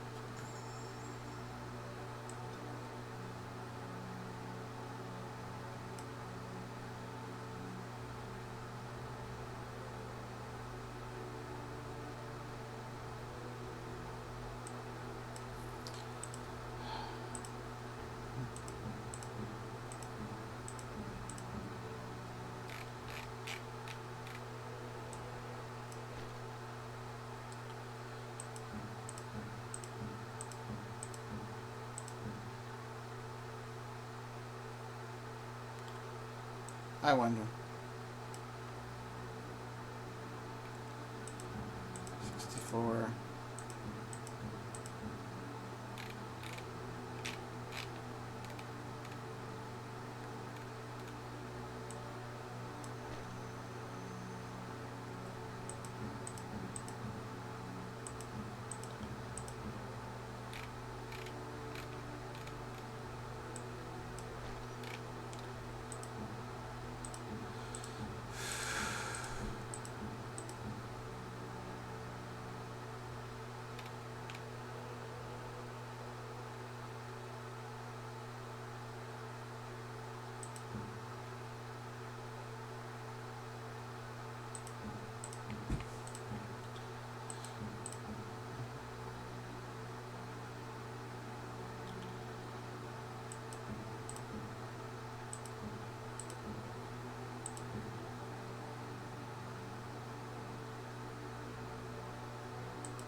Alright.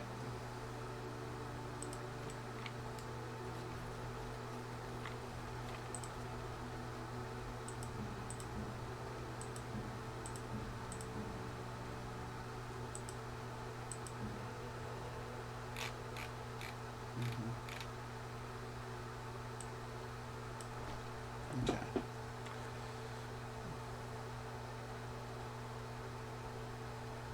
Alright.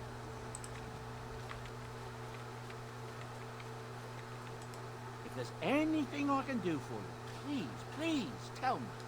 You see where I was going in? I'm sure you'll be pleased with the goods my boy and I have collected, and with your discount.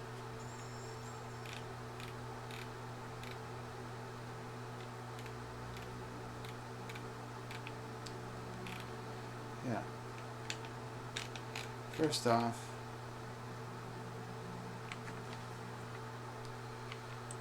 yeah, stuff to make room.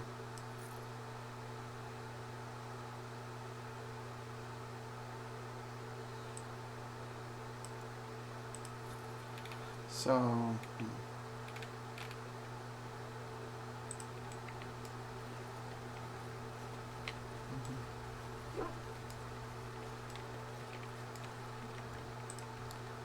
okay, let me try some things.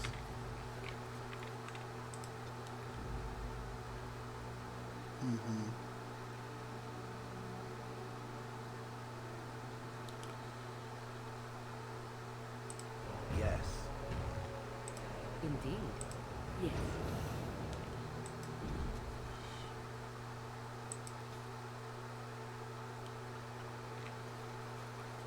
Okay.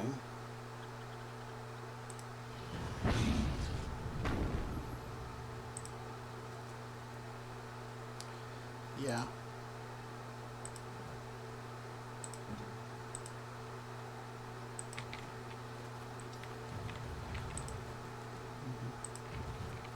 I am here. All right.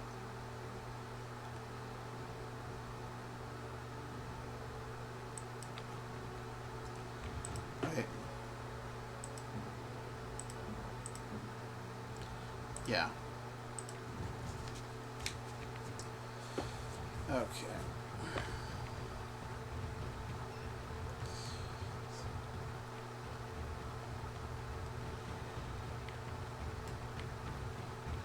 You know what we're gonna do?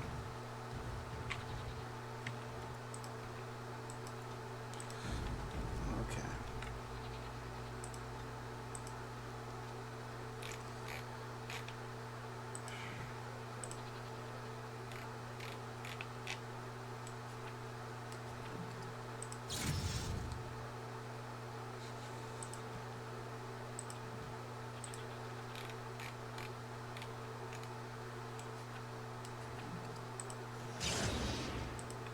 All right.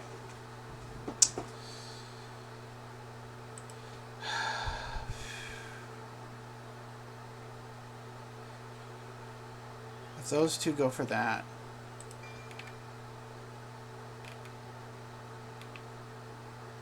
yes. 13, 14.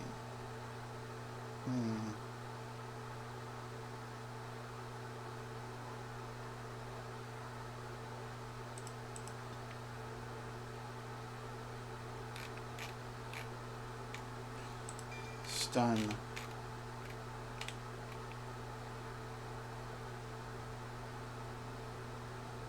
Mm-hmm. 13, 14. You might as well do that. Then we do 13, then we do 14. You gotta be 14. Okay, yeah. There we go. That'll work.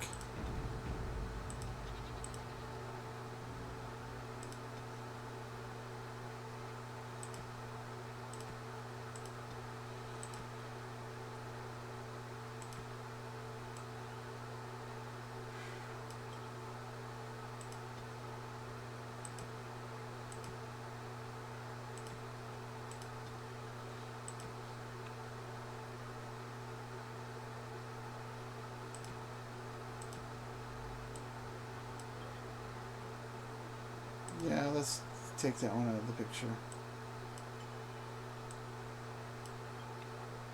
Okay. Alright, let's go.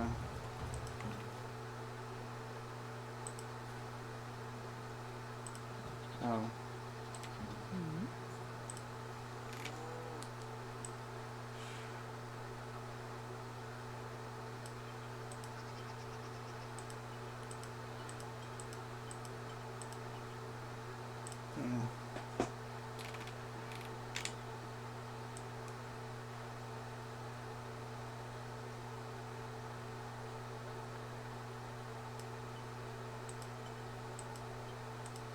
Okay.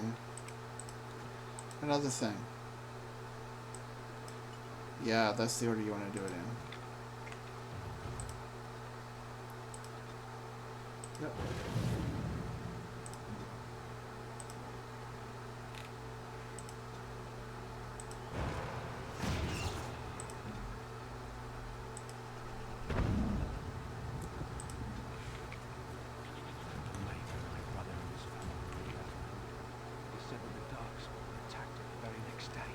Darkspawn took Lothering, did they? I don't know. I expect so, since there was no one there to stop them. But it won't be much longer until those monsters get here. There doesn't seem to be anyone fighting them now.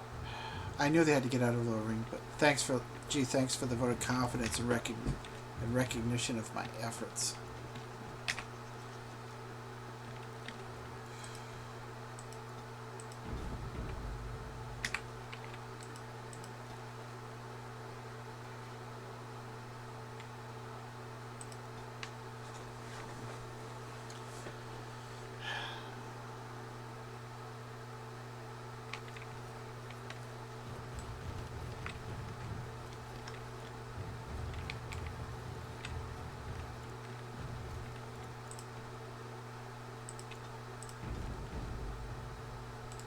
Turn around and walk, stranger. This affair is for White Falcons only.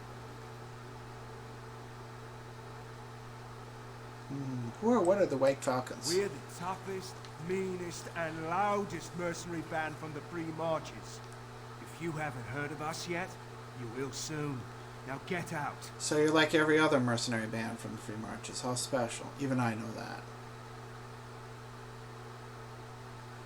Time to close shop before there's trouble. Get a load of this guard. You're telling us what to do? Nobles want solid, reliable soldiers, not riffraff. You have a point there. Men, let's clear out. Oh, good. Don't want to get on our king's bad side, do we? Trust me. Sure thing. And trust me, you really don't want to get on his bad side. That's very true. You really don't.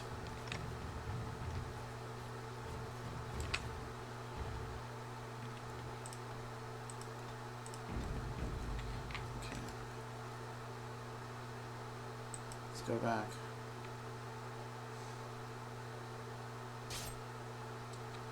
Okay. I was hoping I'd find you. I heard about the pearl. I don't know how, but you got them to leave with no fuss at all. The Pearl's workers will... Nobody gives orders to my men but me. A little Great. lesson in respect is in order. I see. Don't bother sparing these lights. Things are about to get messy. Alright.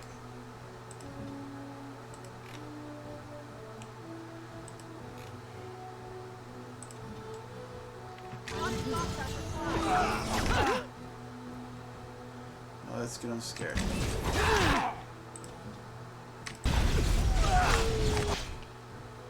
Okay.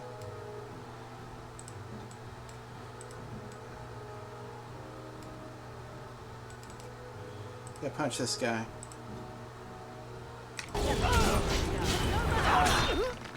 Kristoff's who we gotta kill.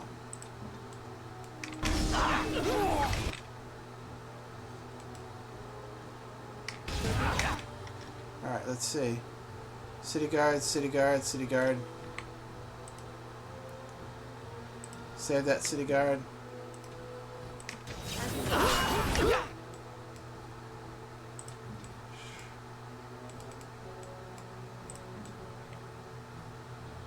Great. Oh, they're doing that shit. City guard, city guard, city guard. Come on, kill the White Falcon. Yeah.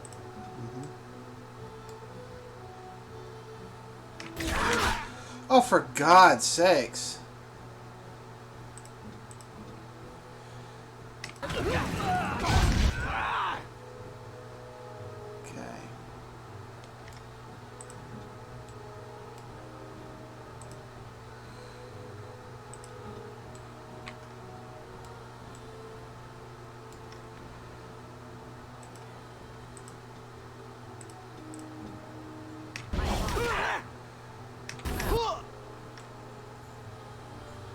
City guard, city guard.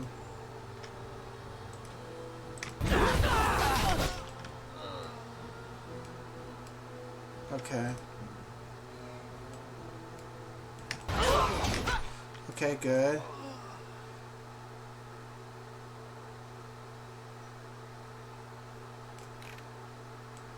Wait.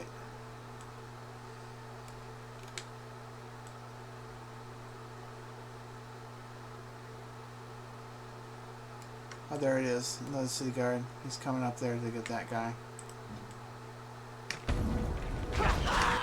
Alright, ready?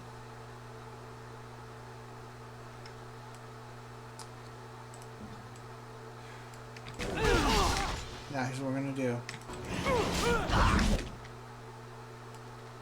Okay. Shell. Get that guy. There's Natia.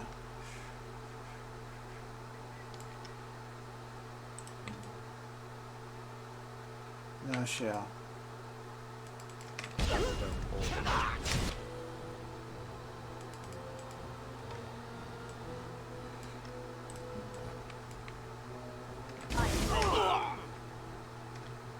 Okay. City guard. See Christoph? No, that's okay.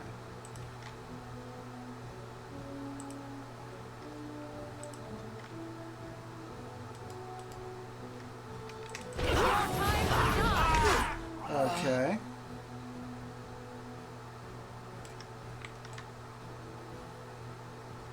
City guard.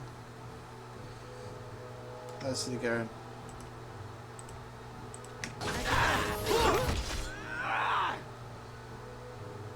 Okay. Now then, this guy. Okay, dog.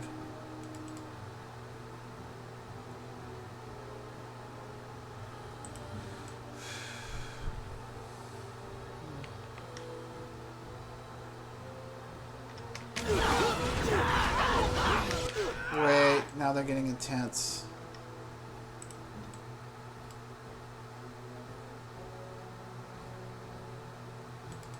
Hit that guy.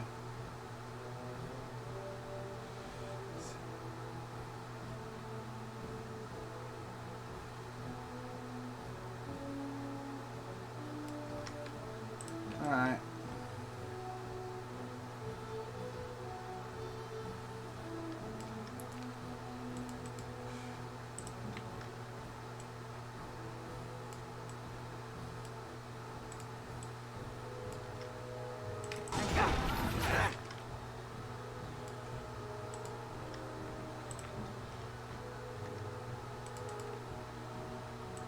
Hit him.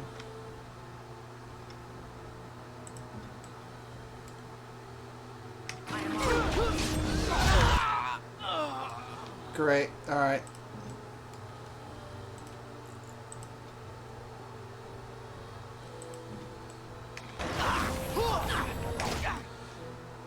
Fuck. All right. Take one. Take one. Take one. City guard, city guard. Okay.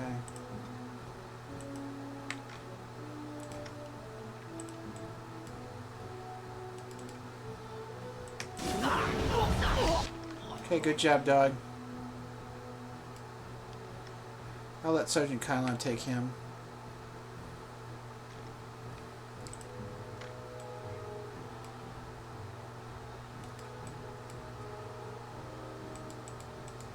Alright.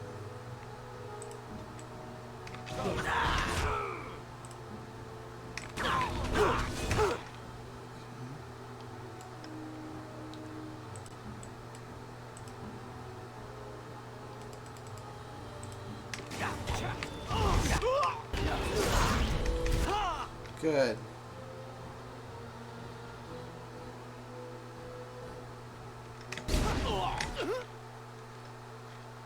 City guard, city guard. City guard. Okay, big guy. And I want you.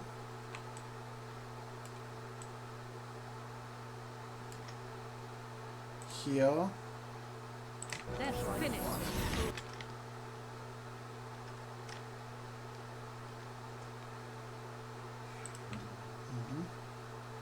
Howl at the moon.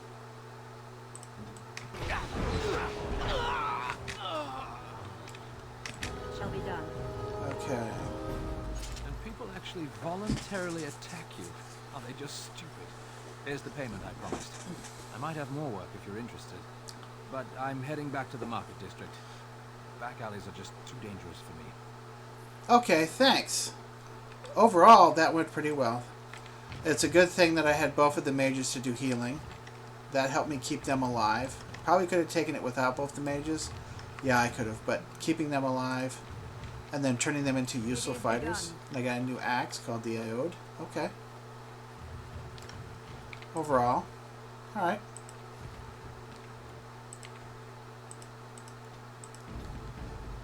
Everybody did pretty good there. Had to take some... I can afford to take those health potions. Ooh, good job, Shell. Morgan, Wynne. Oh, Wynne's got 20. Good. Now let's see about the big boy. Oh, 96. That's good. Now, before we level Morgan up, let's go check and see everything. Okay. All right.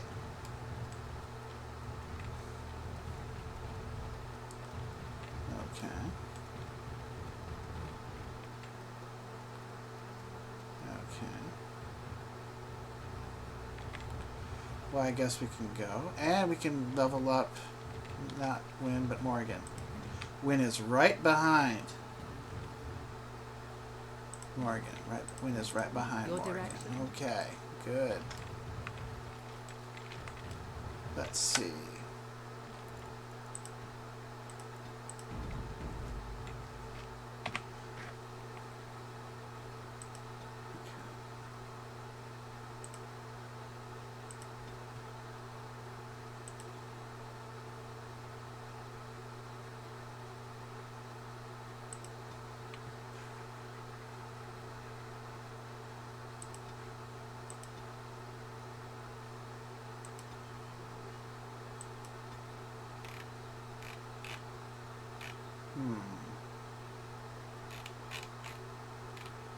Oh, I know what I'm going to get.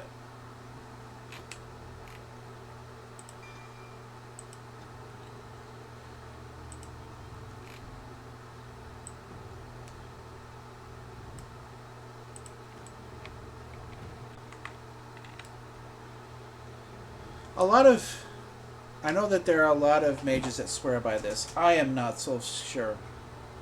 The problem with it is basically ensuring you don't friendly fire your own people and freeze them. Or damage your own people. I've always been leery of this compared to Winter's Grasp. I've always felt like, particularly if you have two mages, Winter's Grasp makes more sense.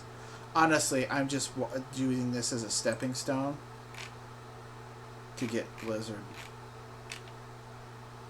And Tempest eventually. And Tempest. Okay.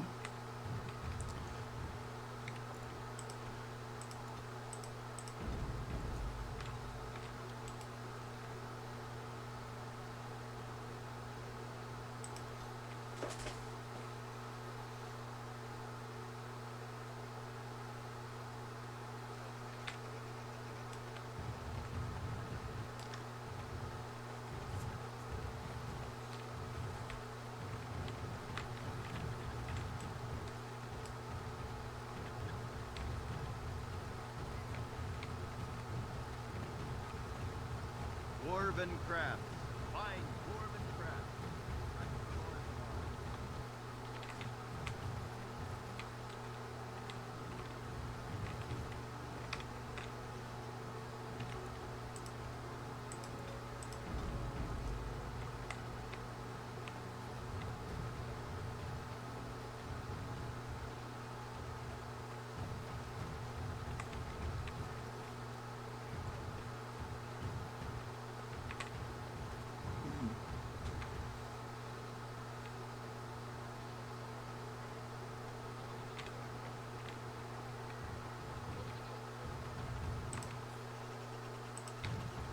Okay, we got about 23 gold. That's good. Good to see you back. Hi, Sergeant Kylan. Need any more help? I've got complaints in the Nord Noble Tavern that some mercenaries have invaded. Nothing violent has happened. The sellswords are probably just disturbing the nobles' rarefied conversation. Just drum the louds out there. The barkeep doesn't mind some blood. Sport, as she called it. Captain said Denham won't miss a few dead mercenaries. Do what you will. Good luck. Okay. I'm actually not going to kill him if I can avoid it. I'm not actually interested in killing them. Let's just get them out of there. I don't want to kill them just to keep the tavern My going. cousin was sent to Ostergar before the battle. I hope he's alright. He's almost certainly not. If he's not back by now, then he's not going to be alright. I'm sorry. I don't have the heart to tell you that, though. What are you looking at? We're the Crimson Oars. The Crimson You haven't Oars? heard of us. We're mercenaries from all over the world. We have won many battles, and tonight we drink before the next. Okay. And you drink here? The docks has much better bars. We happen to like the ale better here, the wine too. Less vomits on the floor. So long as we're paying, they're serving. This bar is for nobles. And nobles can make your life hard. Nobles? You may have a point there. Fine, we'll leave. We don't want trouble with nobles. Okay. Crimson Arm Mercenaries left the No Noble Tavern. Returned to Sergeant Niall County. Yeah, I don't want to kill these guys. I just want to party. Good job clearing those lads out. Okay.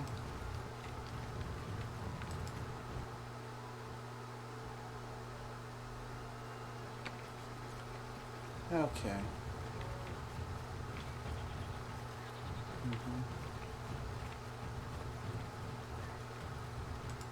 Edwina sends her thanks for getting rid of the Crimson Oars. Mind you, she's disappointed there was no fighting. I As didn't want to payment, kill him. You've helped out a great deal. Thanks. Anything else? I have something for you. Oh, you do? The market district is a whole sight better because of what you've done for us. I know this may not be much, but it's an extra thanks. A lot of folks swallow whatever lies are fed to them, but us believers will try and spread word about you and the Wardens. Thanks. Thank you, Sergeant Kylan. Awesome! And thank you for the vote of confidence and the money. 30K. 30 gold. Excellent. I really appreciate that. You're a good man. Thanks for the help you've given. Unfortunately, I have more headaches to deal with. Oh, yeah. But thank you so much. She's right on the cusp. Okay.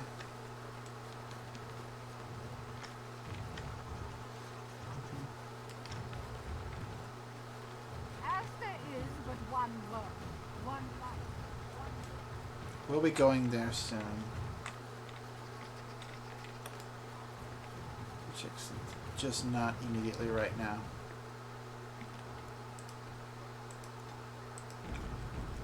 Alright. Very well. Let's go back to the party camp.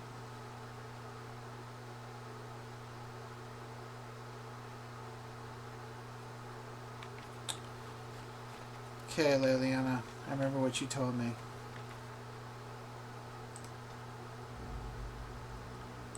Yes, indeed. Indeed. First off, let's go to dinner and get set up.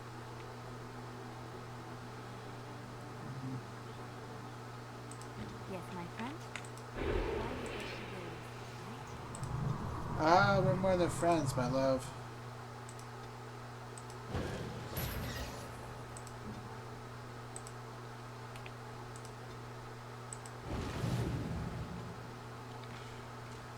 Okay.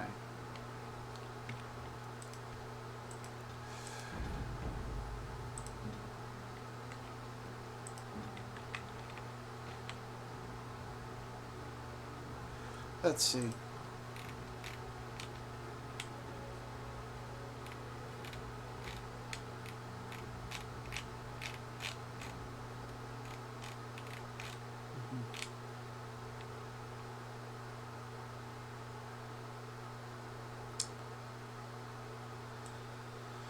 Honestly, the bows we have rapid aim, so that's not necessary, even if when I use the bow.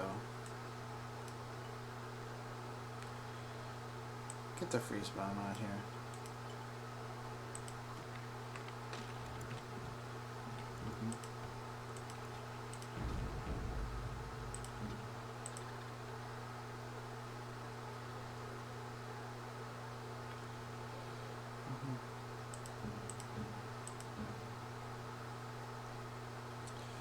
Wrong one. Oh, heavens.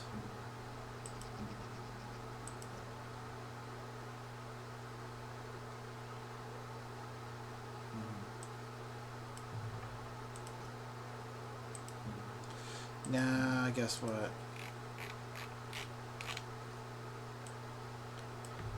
Yeah.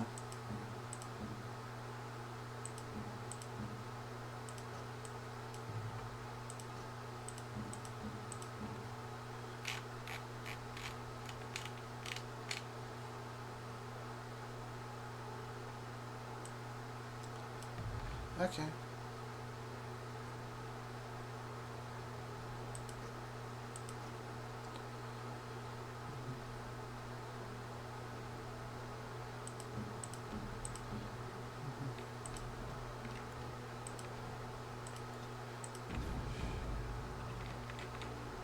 You ready? As you say. So here's the thing. I'm gonna see about buying a backpack. I've heard there's a backpack here, and we might run into trouble on the way. Yeah.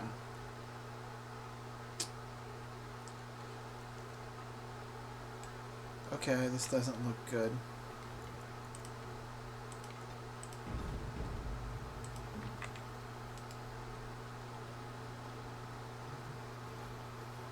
Oh, thank the Maker. We need help. They attacked the wagon. Please help us. Follow me. I'll take you to them. Uh-huh.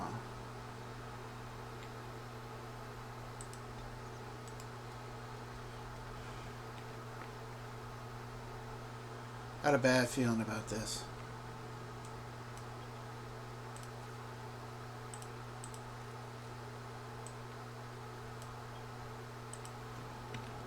We'll see how this goes.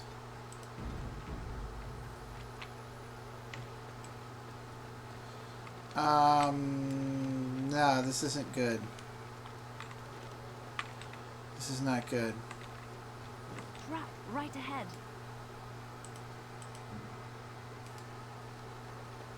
Trap right ahead. Okay. Yeah, this I knew would be bad.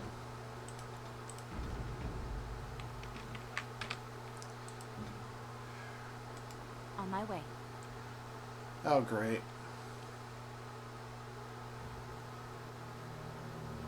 Okay.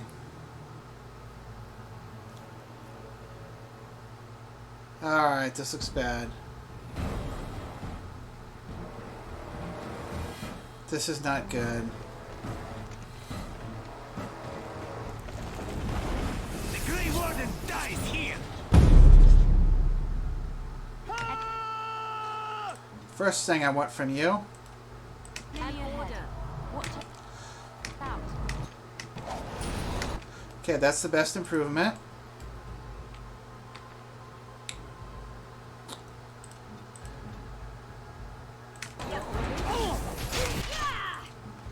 get rid of this. Alright, what's the situation? Okay. And I'm frozen.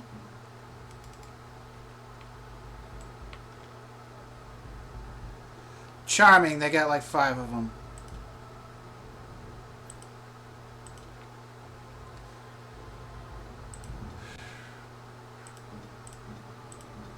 Ready? You know what?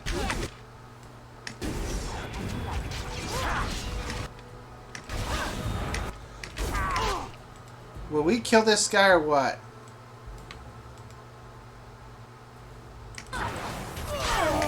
That's better.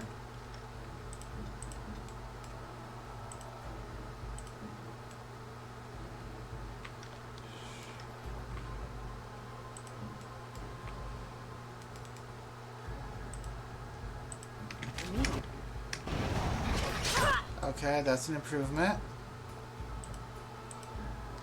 Zevran's doing his thing. Morgan.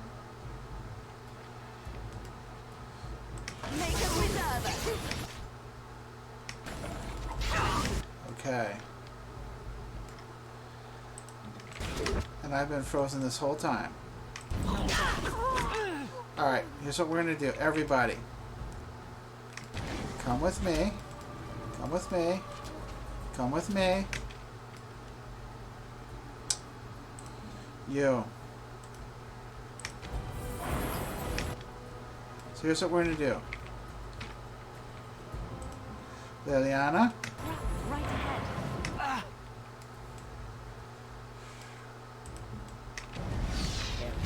No, Leliana. Right ahead. Okay.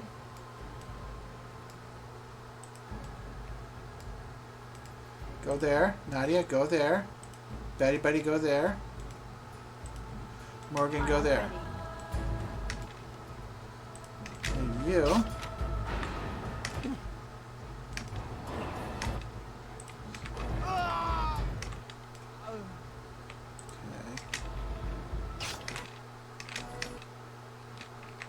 Okay, so.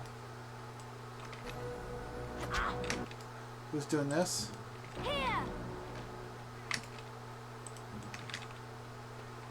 Ready? Let me see. Oh, yeah, you're gonna do stuff, huh?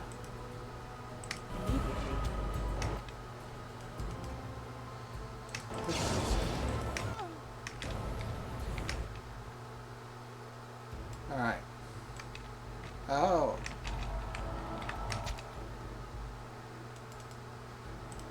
Good to go.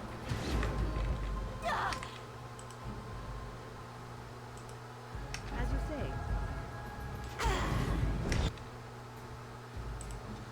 Give me my bow.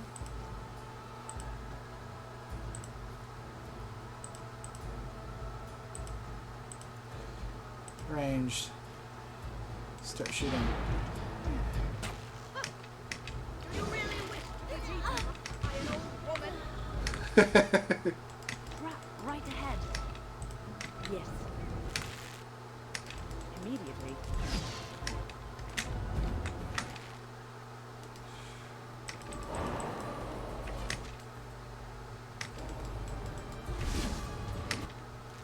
And with that. Okay. The elven assassin is wounded and unconscious but alive. You could tie him up and talk to him if you wished. Wake him up and talk to him. Oh, what? I rather thought I would wake up then, or not wake up at all, as the case may be. But I see you haven't killed me yet. That could be easily rectified. Of that I have no doubt. You are most skilled. If you haven't killed me, however, you must have kept me alive for some purpose, yes? You seem awfully glib for a prisoner. It is my way, or so I am told. Let's see then. I assume you kept me alive to ask me some questions, yes? If so, let me save you time and get right to the point. My name is Zevran. Zev to my friends. I am a member of the Antivan Crows, brought here for the sole purpose of slaying any surviving Grey Wardens, which I have failed at, sadly. I'm rather happy that you failed. What are the Antivan Crows? I can tell you that. They are an order of assassins out of Antiva. Very powerful and renowned for always getting the job done, so to speak. Someone went to great expense to hire this man. Quite right. I'm surprised you haven't heard much of the Crows out here. Back where I come from, we're rather infamous.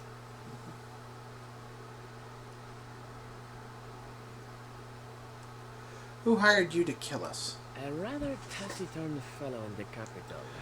Logan, I think his name was. Yeah. Yes, that's it.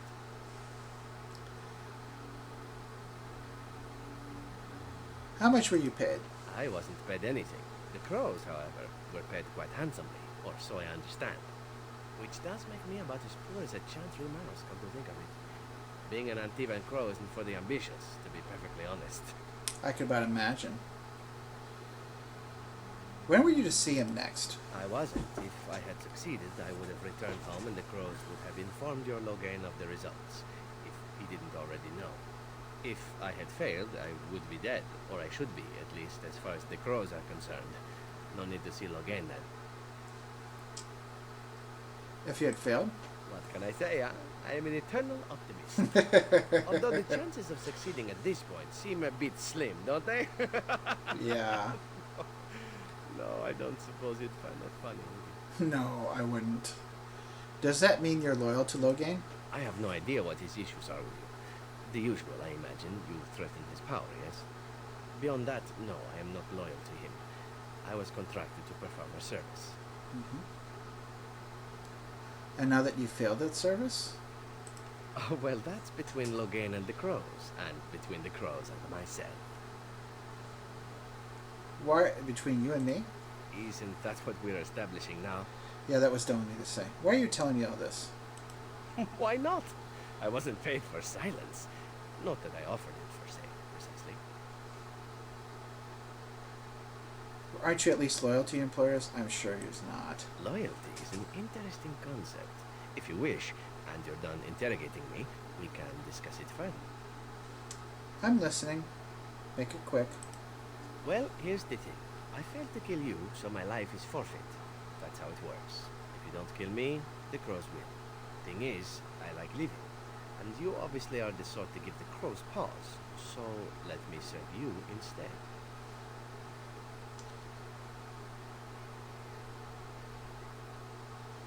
Can I expect the same amount of loyalty from you?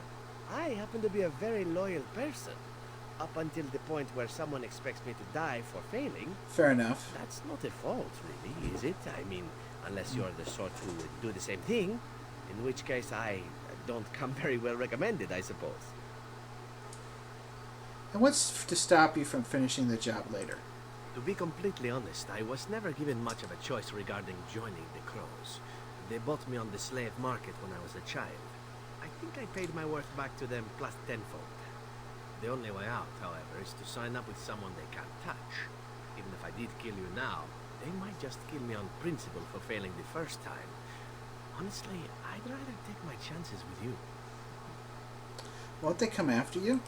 Possibly. I happen to know their wily ways, however. I can protect myself as well as you. Okay. Not that you seem to need much help. And if not, well, it's not as if I had many alternatives to start with, is it? What do you want in return? Well, let's see. Being allowed to live would be nice, and would make me marginally more useful to you. And somewhere down the line, if you should decide that you no longer have need of me, then I go on my way. Until then, I am yours. Is that fair? Why would I want your service? Why? Because I am skilled at many things, from fighting to stealth and picking locks. I could also warn you should the Antivan Crows attempt something more sophisticated, now that my attempts have failed. I could also stand around and look pretty if you prefer. Warm your bed. fend off unwanted suitors, no? Is this before or after you stabbed me in the back? These things you say, they must drive the men back home simply wild. So, what shall it be? I'll even shine armor. You won't find a better deal, I promise. Sure, very well. I accept your offer. A fine plan. But I would examine your food and drink far more closely from now on, were I you. Fair enough. That's excellent advice for anyone. Welcome, Zevran. Having an Antivan crow join us sounds like a fine plan. Oh, you are another companion to be, then? I wasn't aware such loveliness existed amongst that's my girlfriend. Or maybe not. That's my girl. I hereby pledge my oath of loyalty to you until such a time as you choose to release me from it. I am your man, without reservation. This I swear. Okay.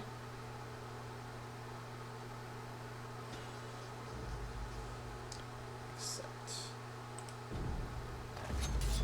Alright. Do you see anything interesting? Okay.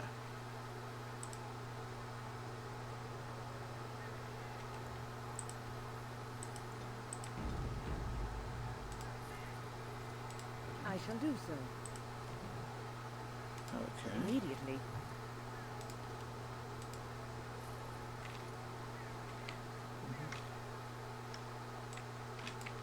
Let's pause this and use my trap maker, my trap buster. Oh, that reminds me.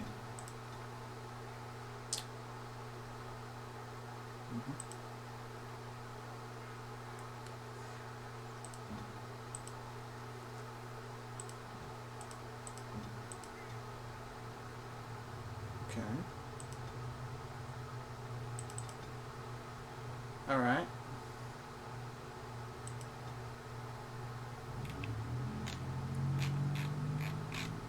Yeah.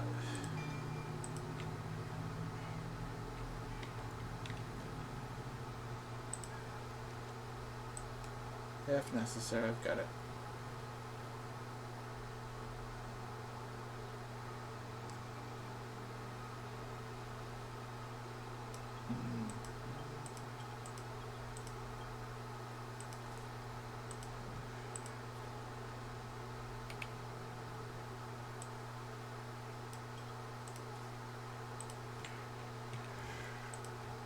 Alright.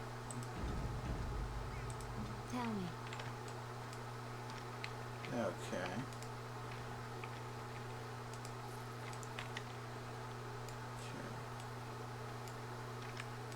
I shall. While we're at it, let's see how this worked out. Okay, okay, okay, okay, okay. That reminds me.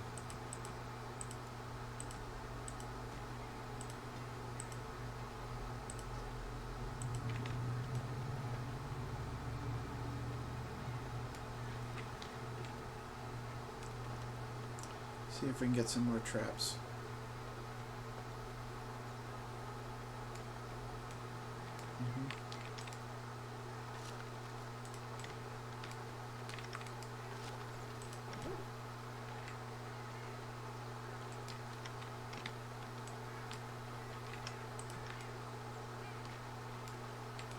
Okay.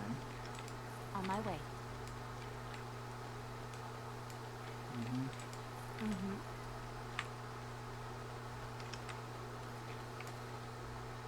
Let's see here.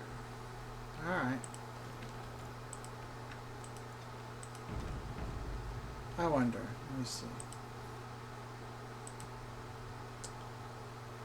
Well, when we get back, we're definitely going to have a bunch of reading to do.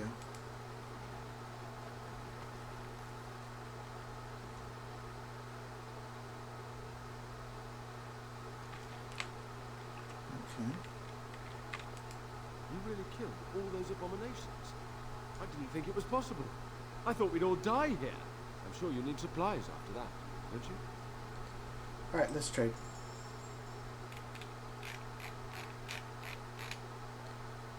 For now, I'm just going to get a backpack.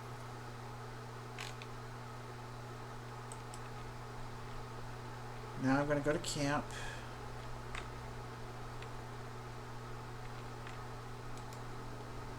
Welcome back, friend. You'll be glad to learn that the circle is well on its way to recovery. Good to hear. Will the circle be ready to face the Blight? Do not worry. We are gearing up for battle as we speak. We will be there when the time comes. Sounds good. Is there anything else I can do for you? You've already done much for the circle. Now you must see to your duty as a Grey Warden. Forgive me, but I must take my leave. I wish you well. Know you will always be welcome here. Okay. So what I'm going to do... Go to party camp? Yeah.